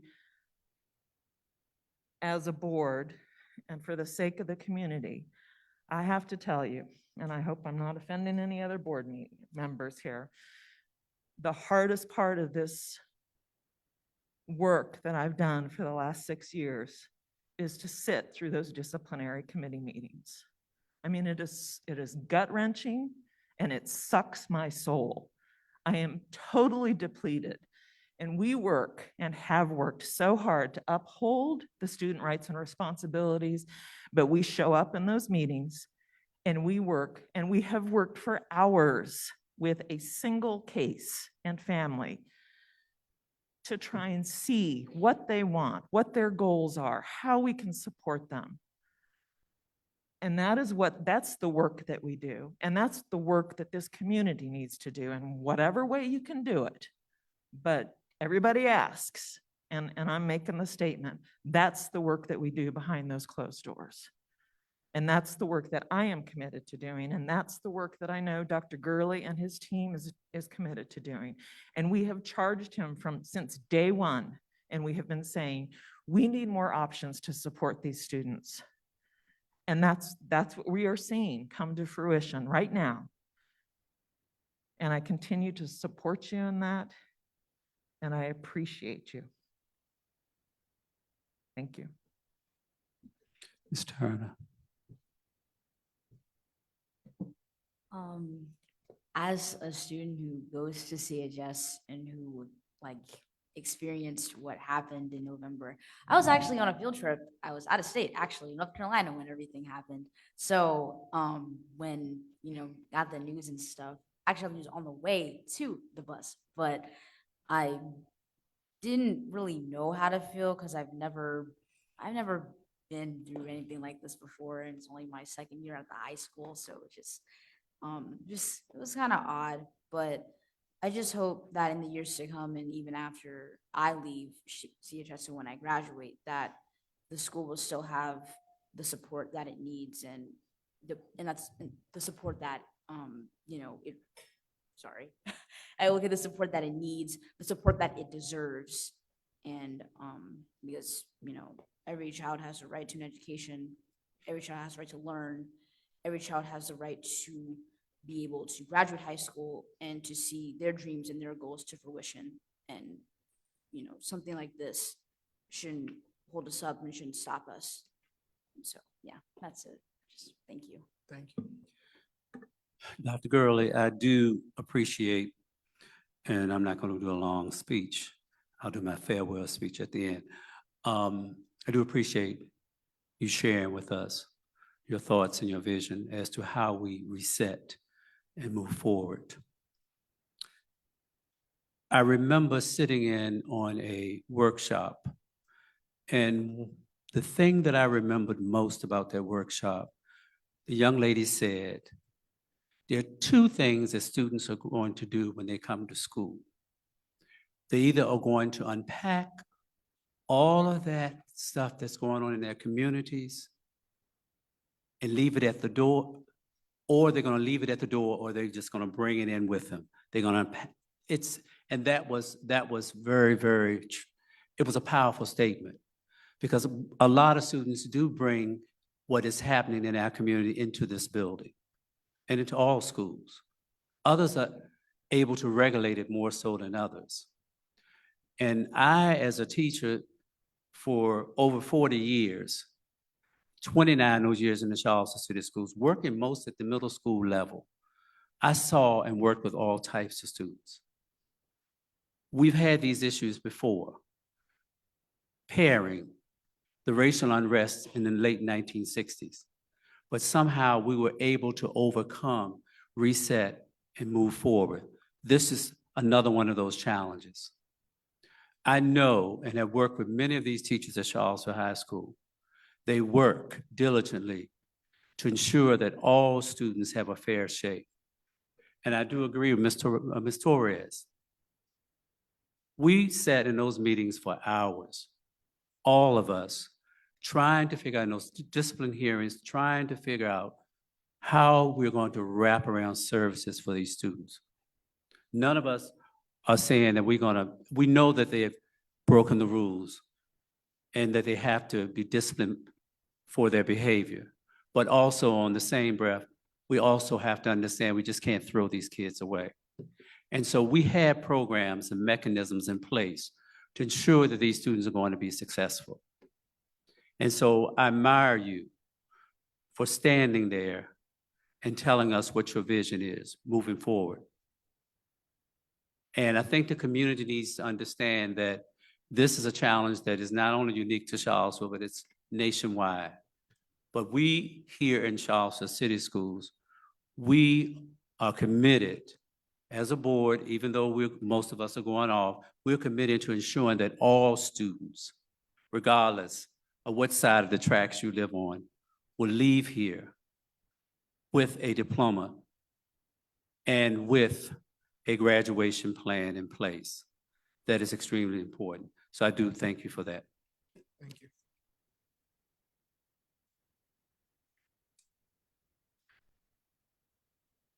We now have Ms. Hoover. It's going to give us a recap fiscal year-end budget update.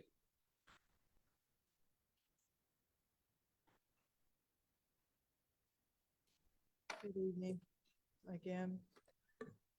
Tonight, I'm going to give you a recap of our fiscal June 30th, 2023 year. The first slide shows you what our beginning balance was for the beginning of fiscal year 2023. We started the year with $2,301,000.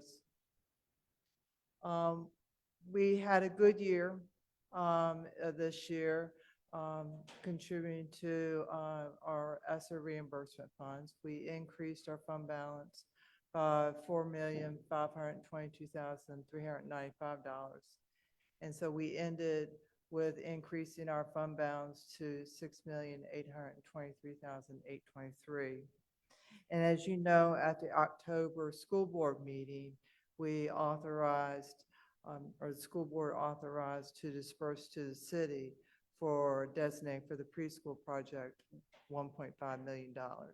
So once we subtract that off, we have an adjusted fund balance of $5,323,823.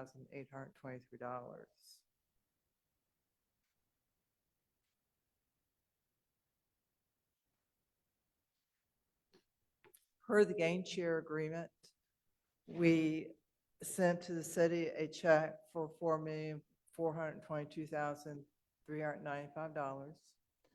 And the city, per their CIP meetings in March, will apply this to the school construction projects.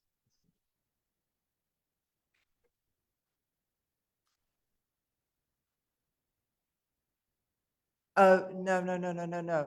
Our gain share agreement is schools keep the first 100,000, and anything after that, we share 50-50. So no, there's not a typo there. The next slide shows what our spend down of ESSER funds through June 30th of 2023. These are the 3 grants that we still have left to spend through September 30th of 2024. We drew down off the ESSER 3 funding the $6,739,276. And we use for reimbursement on that our substitute teachers, our IAs, and the extra duty stipends that we paid, and care and safety assistance. So you may ask, how do we get here? How were we able to remit $4.4 million to the city in gain share? And how were we able to draw down in reimbursement of ESSER 3 funding?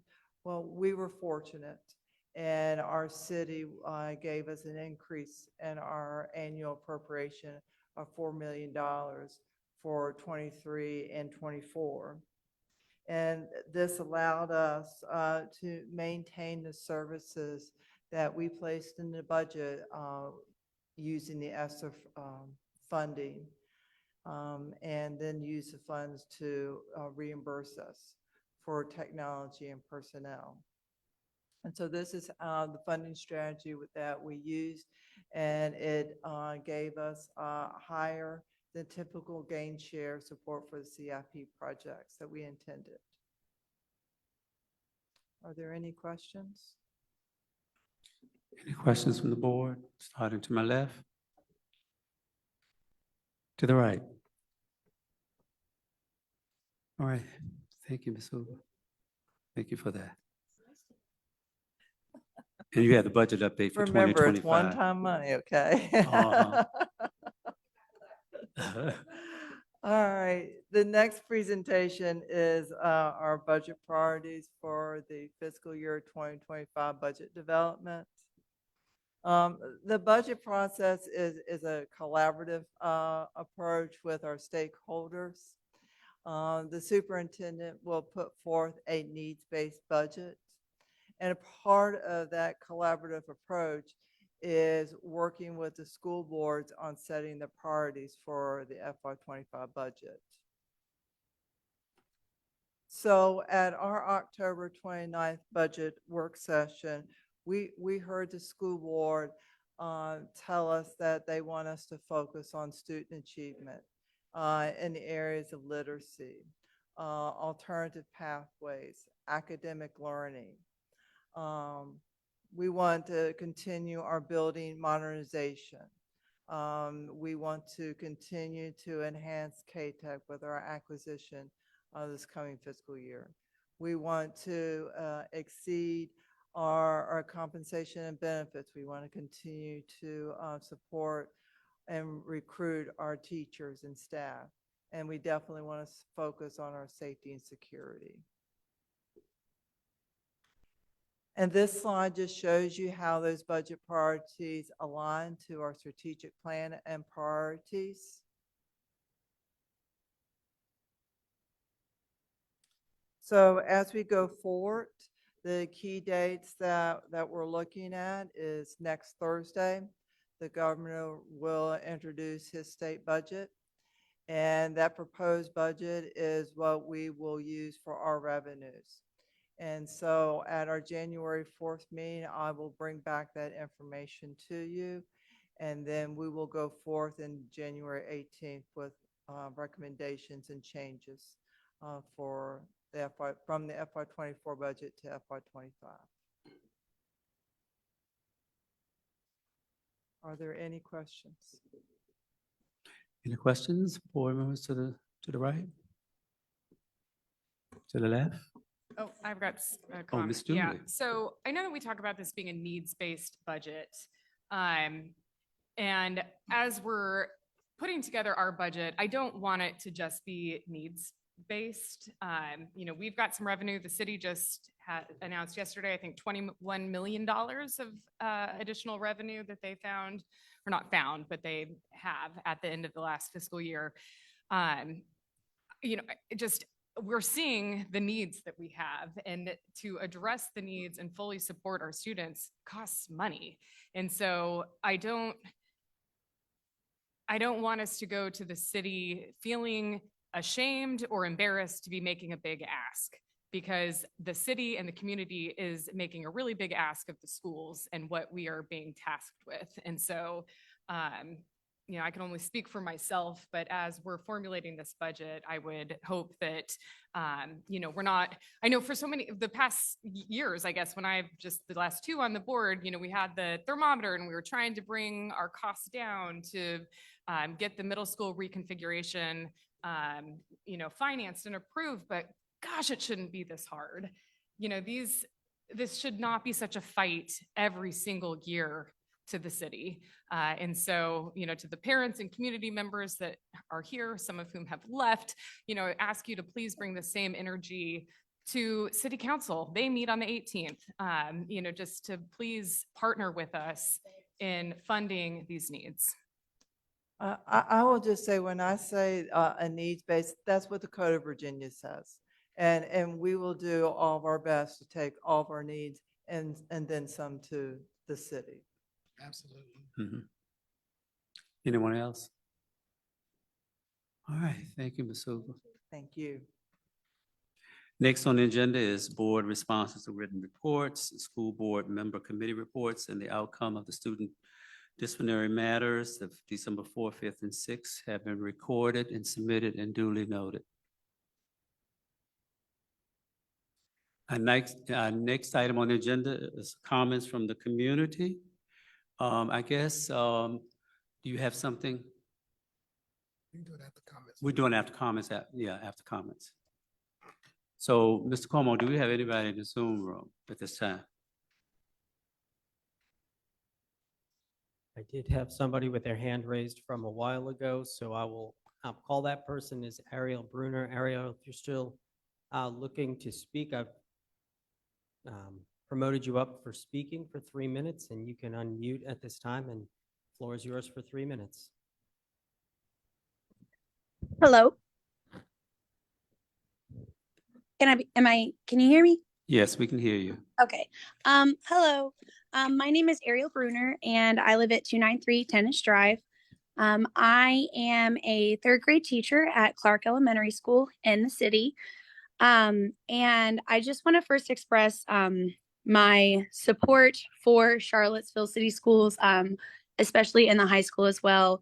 As a teacher, we see the struggles that the high school teachers are going through and also what the families are going through and what the students are going through there. So I empathize for you and I understand. But something that I feel like I need to speak on, because I feel like it's not that it's being beat around the bush, but I feel that from some of the comments that are being made of decades of neglect, and we knew that some of these things were happening in the high school, so we should have acted sooner. Some of these things are happening and are still happening in our elementary schools. I daily hear number of admin support calls from classrooms in my school asking for admin support because it's an unsafe environment, because students are getting escalated and getting into the red zone.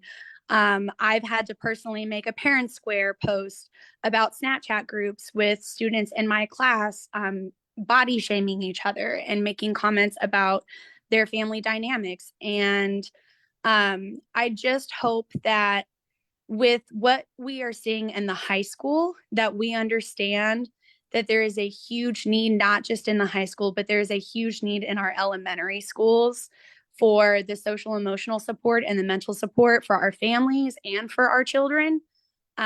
We have an incredible social emotional counselor who is not just working as that, but also a guidance counselor, also a social worker for our families. And she's getting burnt out, and she is one person, and we are a high needs school. And so I just think that we need to be looking at our elementary schools and the needs that are there just as much as we are in our high school. And specifically thinking about when hiring people, I think that we need to be careful in the comments of hiring bodies to place them in buildings. I understand that a body is needed, more eyes on students, keep them safer. However, I think that if that is kind of the mentality that we need to go to, those bodies that we are hiring need to be put in schools that do not have as high of needs for social, emotional, and mental and behavioral needs from students.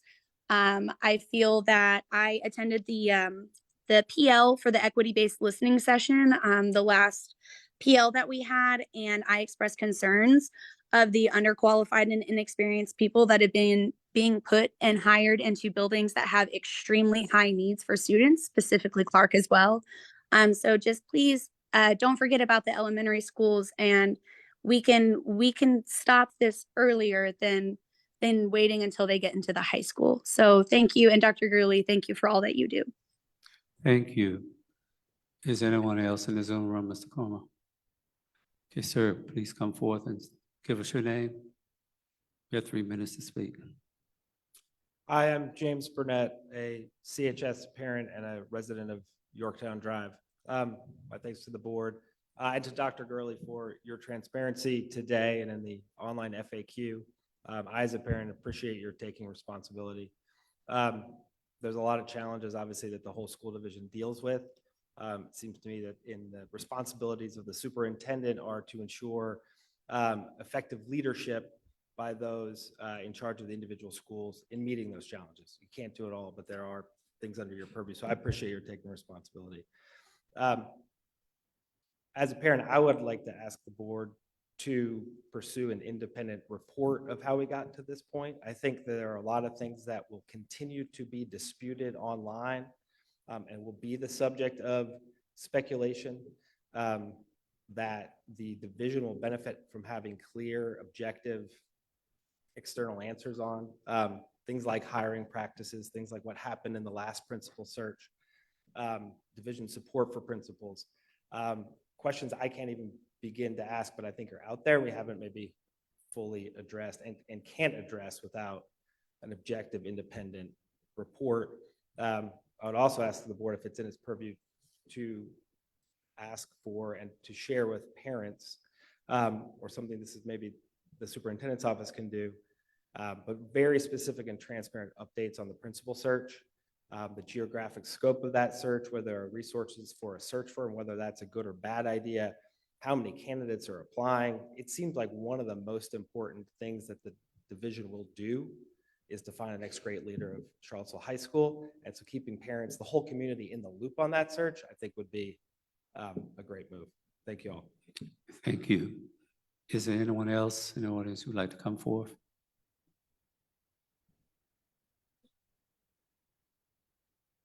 Good evening again. Have several thoughts. First, I want to talk about the adverse childhood experiences. And what that study showed was that, which was done middle-class white community, is that people in America experience trauma. And we often look at Black kids as if they're the only ones, or there's something wrong with them for having these experiences. But we know that people experience them across the board. So as you create policies, think about that and think about what has been lacking in Charlottesville is the consistent, inconsistent responses. As a member of City Council, we charged forward with creating programs, but there was always a debate about it instead of fully funding it. And when you talk about having worked on things for years and decades, lives are getting lost in those years and decades. It was good to hear about night school for the first time, because I've heard several things and I was concerned. This sounds promising. As one of the first employees of the City of Promise, what came out of the creation of that, which was supposed to be a citywide effort that has been one of those things that have been stagnant, is that our kids were not being educated in the way that would lead to brighter futures for a lot of reasons, and we've all talked about those reasons. But we went up to Harlem Children's Zone. We saw the work that they were doing there. We saw the leadership take full control of everyone that had access to their kids and to the stories that were told about their students. When we came back from that trip, it was decided by 3 people who kids would not be impacted in the way that kids that we're talking about today decided that that wasn't the direction that we are going to go. I think you have the opportunity to do something amazing. A lot of people talk about whether segregating again, is the goal, but integration hasn't worked the way that we imagined that it would work. If you have dedicated and committed people that can finally bring justice to Black people in this community and other people who are struggling, but I'm speaking specifically for the people who struggled the longest in this community, that is going to take major funding, more than even the $21 million that is on the surplus budget from the city. But I can tell you the nonprofit industrial complex in Charlottesville is hundreds of millions of dollars. And that money needs to be targeted, not just given off the backs of Black and brown people, but targeted in a way that actually moves this community forward in the way that some of us have imagined that it can truly be. So there's an opportunity for the school board and the city and the nonprofit community to really wrap their head around this and support this endeavor. The last thing I'll say is that I am concerned about the time for night school, but I also know that I have people who have homeschooled before, and so I know that the time that students are in school is not necessarily how much time they need for proper instruction. But I will say one of the things that people love who love Charlottesville City Schools is the arts, and that we need more than the basics when we're talking about educating our kids to figure out. I have a child who's not a math English, he's a musician. And so all of our kids need access to that robust curriculum to figure out what sparks them, I like to say that they may not go to college, but if they choose to, they should be able to. And it may not be English and math that gets their attention. So maybe use some of those community resources to start their day a little earlier. I know the research says that our high school students, all of them should be starting school later anyway, but I don't think it's 3:45 late. So maybe there are some community resources that can be included to start their day a little earlier until they go to Lugo. But it sounds great, and that we should fund the expansion of that, because it could be for the first time since integration that things may actually shift and work. Thank you. Thank you, Ms. Walker. Mr. Myers?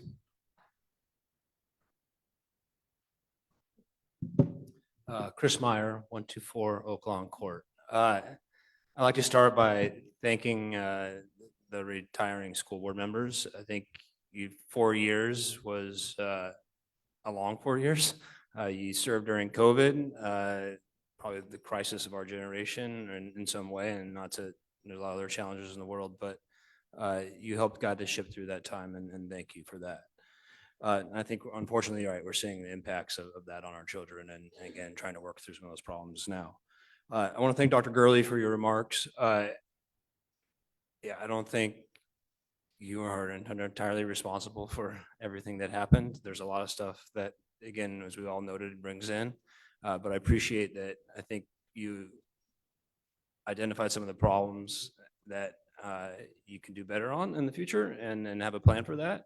What I hope to see at the next board meeting is a budget that reflects that plan, and that we can then go and adequately fund. And then we'll hold you accountable to, again, if we give you all those resources. But I do think we need to know what financial resources we need to, again, adequately address a lot of the challenges that you've identified. So thank you, and enjoy the rest of your, well, for those of you retiring, congratulations on your retirement. Thank you, Mr. Myers. Is anyone else here that would like to speak? Great, thank you. We'll close community matters or community speakers at this time, and we'll have Ms. Chuck for farewell comments.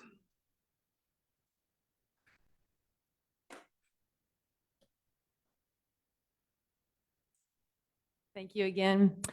Tonight, we are saying farewell to 4 of our school board members. And I think Dr. Kraft sort of acknowledged well that this is kind of it's a difficult time to be saying goodbye. And yet it feels in some ways like a very appropriate window for the community to see the work, the challenge, the dedication you all have, not only in good times, but in challenging times. And so we appreciate your hard work during all of those times over all of those years.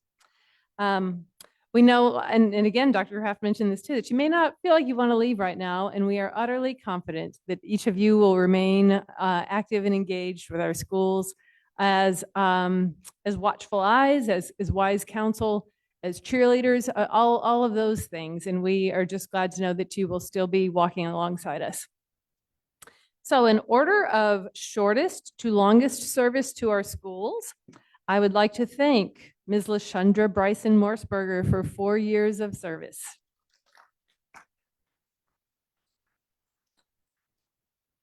Dr. Sherry Kraft for 8 years of service. Ms. Jennifer McKeever for 12 years, including her service as board chair. And some of you may have thought I made a little mistake by skipping over someone who's only been on the board for 6 years, but our chair, Mr. James Bryant's 6 years of board service is eclipsed by his decades of service as an employee in our schools. So I want to thank you all.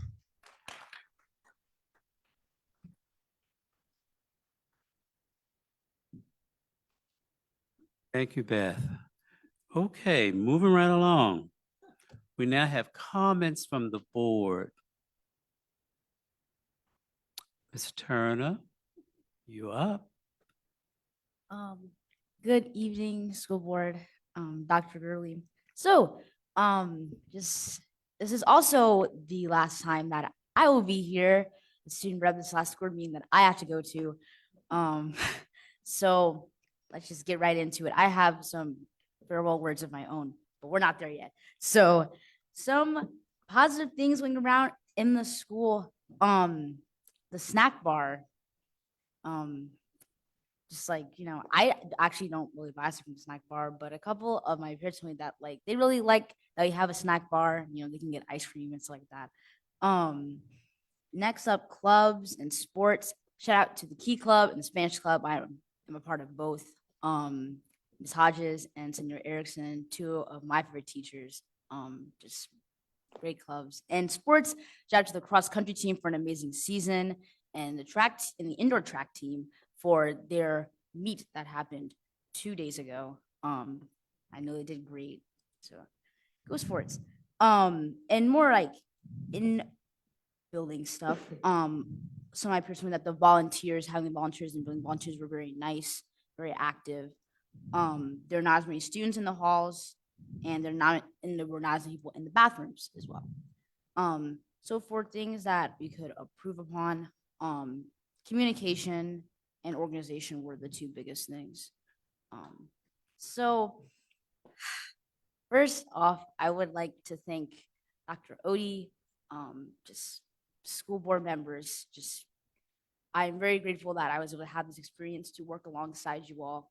I'd like to thank my parents, my mom, my dad over there, for allowing me to be here on these nights and to give my feedback to you all. I would also like to thank Mr. Pitt, who is the reason why I'm here, because he recommended me for this. He had asked my dad, he was like, would you be able to? And I was like, of course.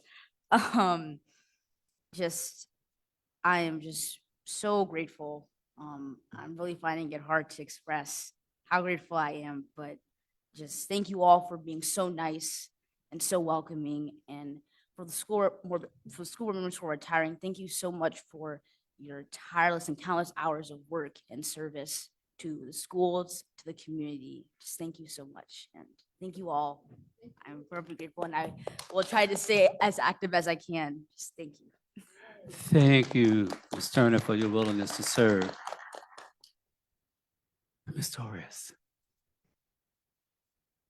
Yes, grateful for you and look forward to watching you the next couple of years. And we hope to see you here and hear more from you. So we value you and your voice and the work that you've done to reach out to your peers. So thank you for that. Fellow board members. So I have to say, it's been a journey. And for those of you, I mean, as we've already kind of recapped, just the last 4 years has been, whew. But I do want to say that Charlottesville as a community, Charlottesville City and Charlottesville City schools are just really lucky to have all 4 of you. How you've made an impact through your work, through your voice, your opinions, your heart statements. And I am grateful. I mean, you have not only made an impact on policy and what goes on for the schools, but you've made me a better person, and I appreciate each and every one of you. So thank you. Dr. Kraft. Oh, wow. Well, I've been looking out at all these glazed faces. We've been here for hours and hours and hours. And so I'm going to be really brief. It does feel like a very weird time to be stepping off. And, both just for things we all know are going on. And as Ms. Torres mentioned, some of these meetings with families and students that we've had a lot of, and that are, I mean, they're really difficult, and you see what the rawness of what people are dealing with, and that is really hard. And I want to go hug and fix everybody and make them all happy and successful, but it's not that easy. So I wrote down 3 words, and that's it. And first one is gratitude. And I feel a very deep sense of gratitude just to have had this opportunity to be involved in such important work. So I just want to say that it's just, I can't think of more important work. And I appreciate, being able to be at this table and be a part of it. So I do feel I feel a very strong sense of that. My second word is humility. And I feel like I have learned so much. And you come in here, I've had all this experience, I'm old and I've done all these things. And so you come in thinking, oh, I have all this to offer. And what I've learned is that basically that there is so much more that I didn't know and that I've learned just from being here and just from getting to know our school division and our students and our staff. And I just hope that I will continue to learn and to feel that sense of humility. It's just, things are big and, you hope that you've contributed something. I hope I have, but I think that I've learned even more. And anyway, that's really important. And then finally, my third word is admiration. And for the people who are here, for all you glazed eyed people on the staff, the board, all of you guys, I just think you're amazing for the work that you do, for the people that you are. And I feel very privileged to have been able to get to know you and work with you, and your sense of commitment and your competence. People out there just don't know all the work that happens and just how good you guys are at what you do. It's just kind of like, wow, how do they do all that? And I just admire you very much. And to me, you're all superheroes. So I thank you for that. And it's been great. And I know the board will go forward with our new people and we'll continue to do the work. And then maybe I can come to public comment and stand up there. That'll be really fun. Anyway, thank you so much. Thank you, Dr. Kraft. Ms. Morseberger. I just want to take a quick moment. I'm a little bit off the cuff here because I had a very different closing comments lined up, but you all got the gist of how I was feeling when we provided comments earlier. So I don't need to reiterate that. But what I will say is that the being on the board, running for the board, serving this time it's just been, it's hard, but it's been a lovely experience.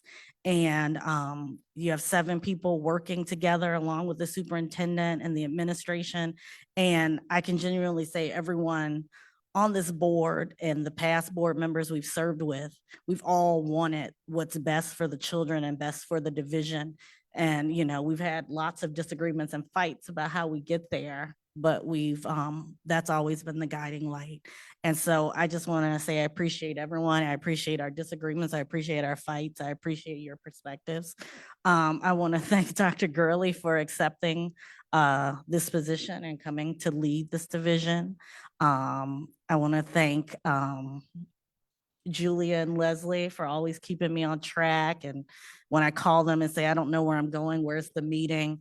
I appreciate you guys. And to the staff and administration, you all do amazing work. You do heavy lifts for the amount that is going on in this school division. I don't know how you all do it and how you all carry it all. And I've learned from you and I appreciate you and I wish you the best of success and luck.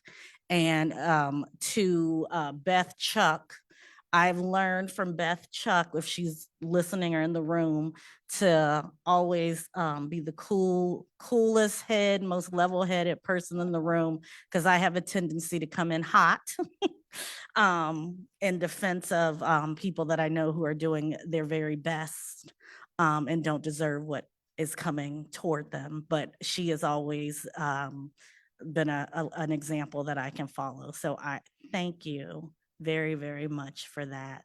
And I wish all the new board members the best of luck.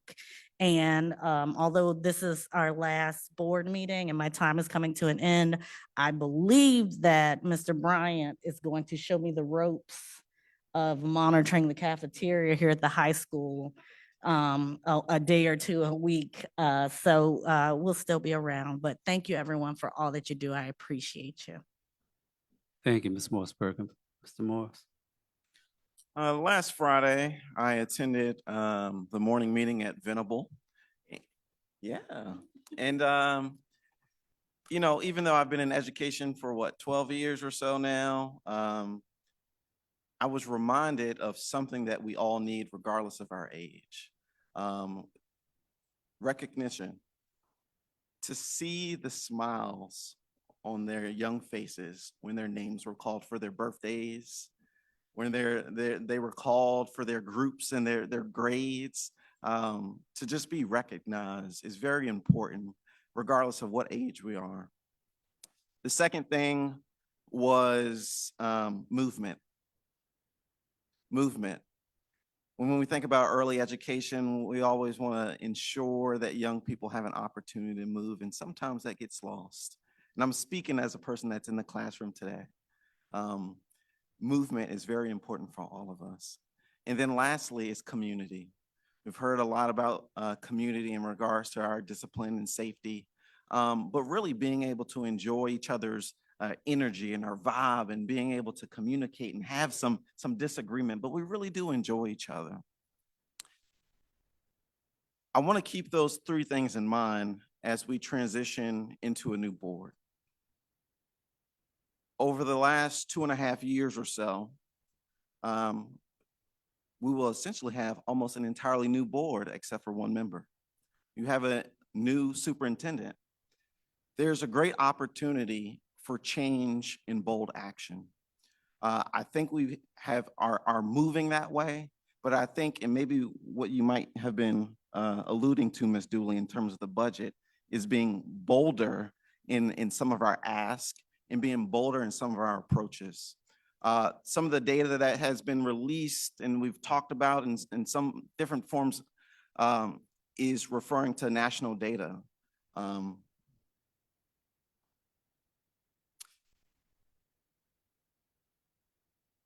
2 years on the board, I think there are too many times where we are in alignment with national data. And I want us to break the trend. I want us to be bold in creating the new model that other people look up to. I think it's important for us to understand that, generally speaking, people see public education as a sinking ship. I don't want us patching holes. I want us building a new ship. Thank you, Mr. Morris. Ms. Dooley. I mostly just want to express my gratitude to my 4 colleagues who are cycling off the board. I have learned so much from you, and I'm really appreciative of your work for our schools and our community. I think, you know, like so many times in life, when you're really in the trenches and struggling with tough situations, you know, you really have an opportunity to come together. And I think we've done that, especially here over the last several weeks.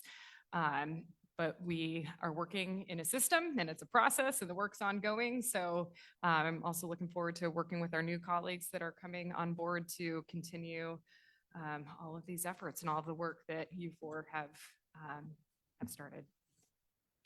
Thank you, Ms. Dooley. Ms. McKeever. Hey, y'all. I'm super excited. I texted Sarah and she said she wasn't even born when I started this. So there was like a shower we had that back when she was born, or right before she was born. And now she's going to be 10 on January 1st. So very exciting.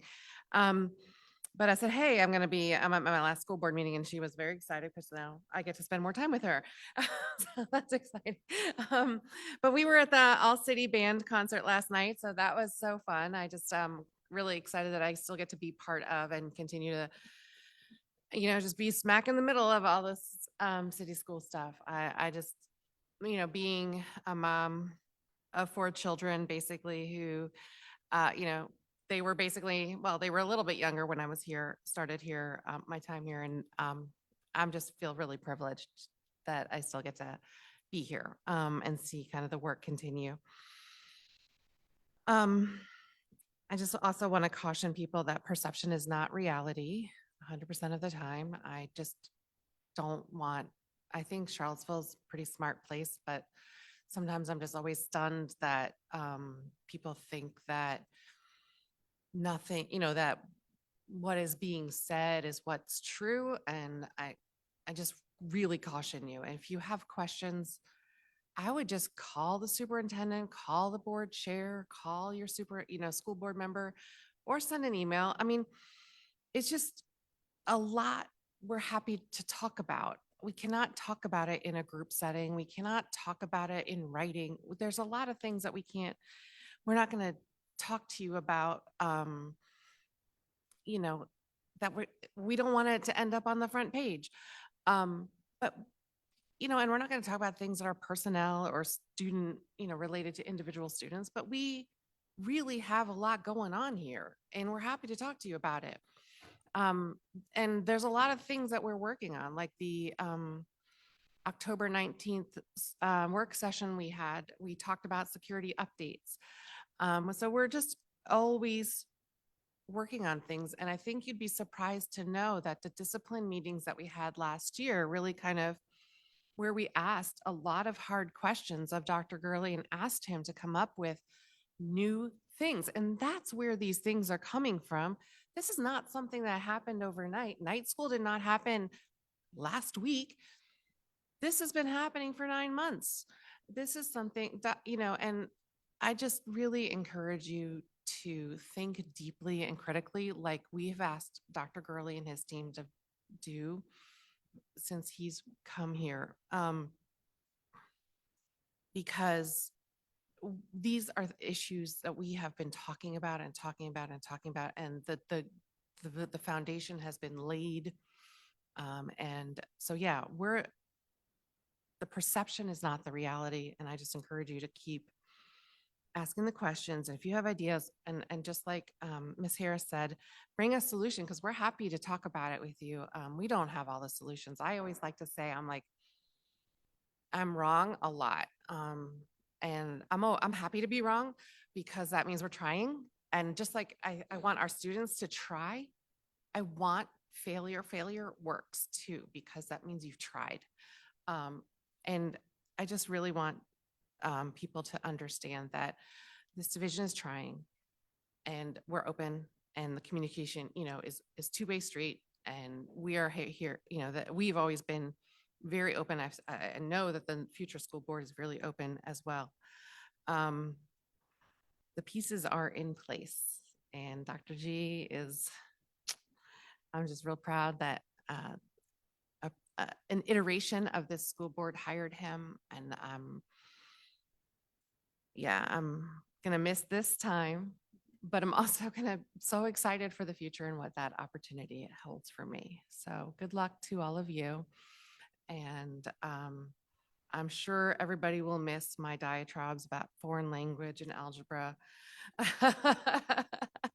and reconfiguration, but I'm sure somebody else's passions will come forward. So thank you very much for listening for the past 12 years. And student reps, thank you. That was a huge addition to our school boards during this time, and it's been a really great thing. So thank you all. Well, last but not least, as I close this chapter, I want to first thank my late father and my late mother, who did not have the opportunity to get an education, but they instilled the value of education in all 7 of us. I have had an amazing career. 46 years of working with children both K-12 and higher education, that's a long time. But you know what? I enjoyed every minute of it. 5 years, I think it's 5 years and 8 months on the school board, because I came in the middle in April on my birthday. I was yeah. But anyway, I could not have done anything differently but work with children. Also, I would be remiss if I didn't give kudos to Albemarle County, because I also worked in the county as a high school counselor as well. And they were amazing. They embraced me. A lot of the same people who worked in the city when I started out was working in the county. So we go back and forth with each other. Who knew that a kid from the projects would be sitting in this chair? I never knew in a million years, dreamed in a million years that I would be sitting in this chair when I started my career early on as a substitute teacher and a homebound teacher, because people were holding on and clenching to those jobs. And it was a fight to get in the door to get an interview back in the late 70s. My late godfather, the Reverend Henry Mitchell, sat in this chair as chair of this board during those turbulent times in the 1960s at Lane High School of racial unrest. I have a lot to be grateful for. I had that extended family. I had the church. I had great mentors. And I taught wonderful kids, amazing kids during my career, both at the middle school and high school, and also I counseled, of course, at the high school level. But it has been an amazing ride. And then I retired and thought I was going to go out into the sunset. Then I was called for service. And I answered that call, and here I am. The prior board members who were present when I came on board, they all embraced me, Dr. Atkins, everybody, the current board members that you see here. Yes, we've had our little tit for tat and ups and downs, but that's what we all don't think alike. We all bring our own passions to the board. That's what makes us unique. But I can say that I have been truly blessed in my career.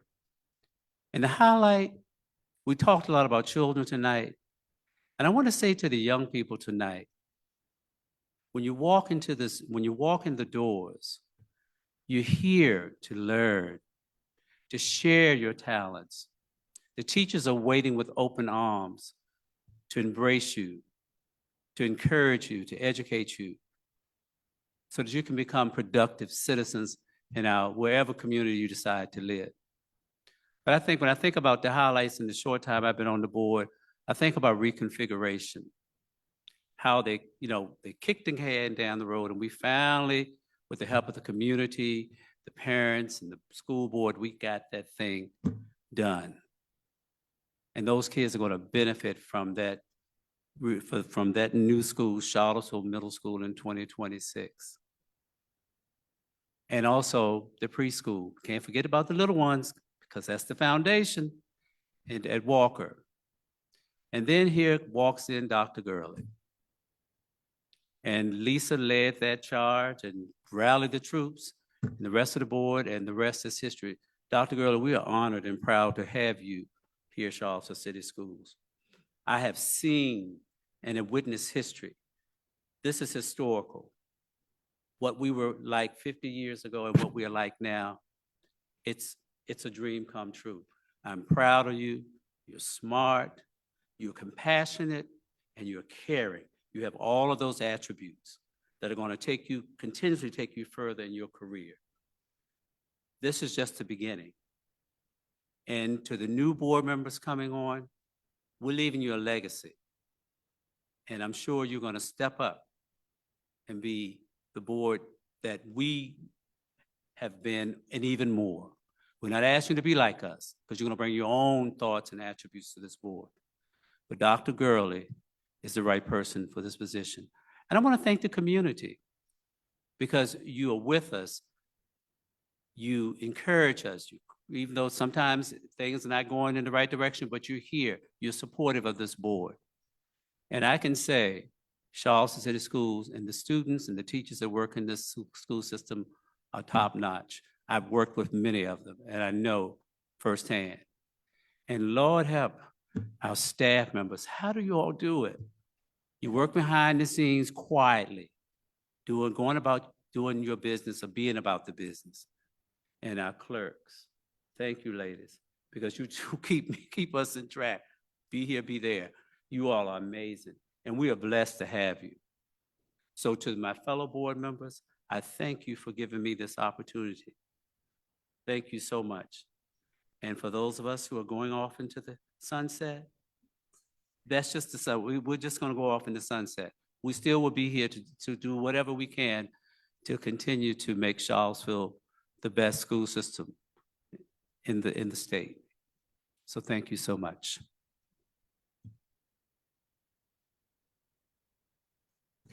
Dr. Gurley. I definitely won't be before you that long. I just want to say to our to our community, I just thank you all for the emails. I thank you for the concern. I think every conversation makes us better, and I think that those differences and having the diversity of thought is what makes Charlottesville. And so I just appreciate that that we are going to continue to rise. I think I've had a lot of conversations with our teachers lately, and I say all the time, smart people can work anywhere. I'm so very appreciative of our teachers and our staff for choosing Charlottesville City Schools. It's about our children. They're showing up for our children, for our families, and we're going to continue to make this a place where people want to be. And I think that's because not only are we going to continue to listen to them, but we are going to continue to support them. And so I'm very appreciative of you all. And then lastly, I am so thankful for the people sitting here. Ms. Turner, I appreciate your voice and pushing me and nudging me on behalf of your student colleagues.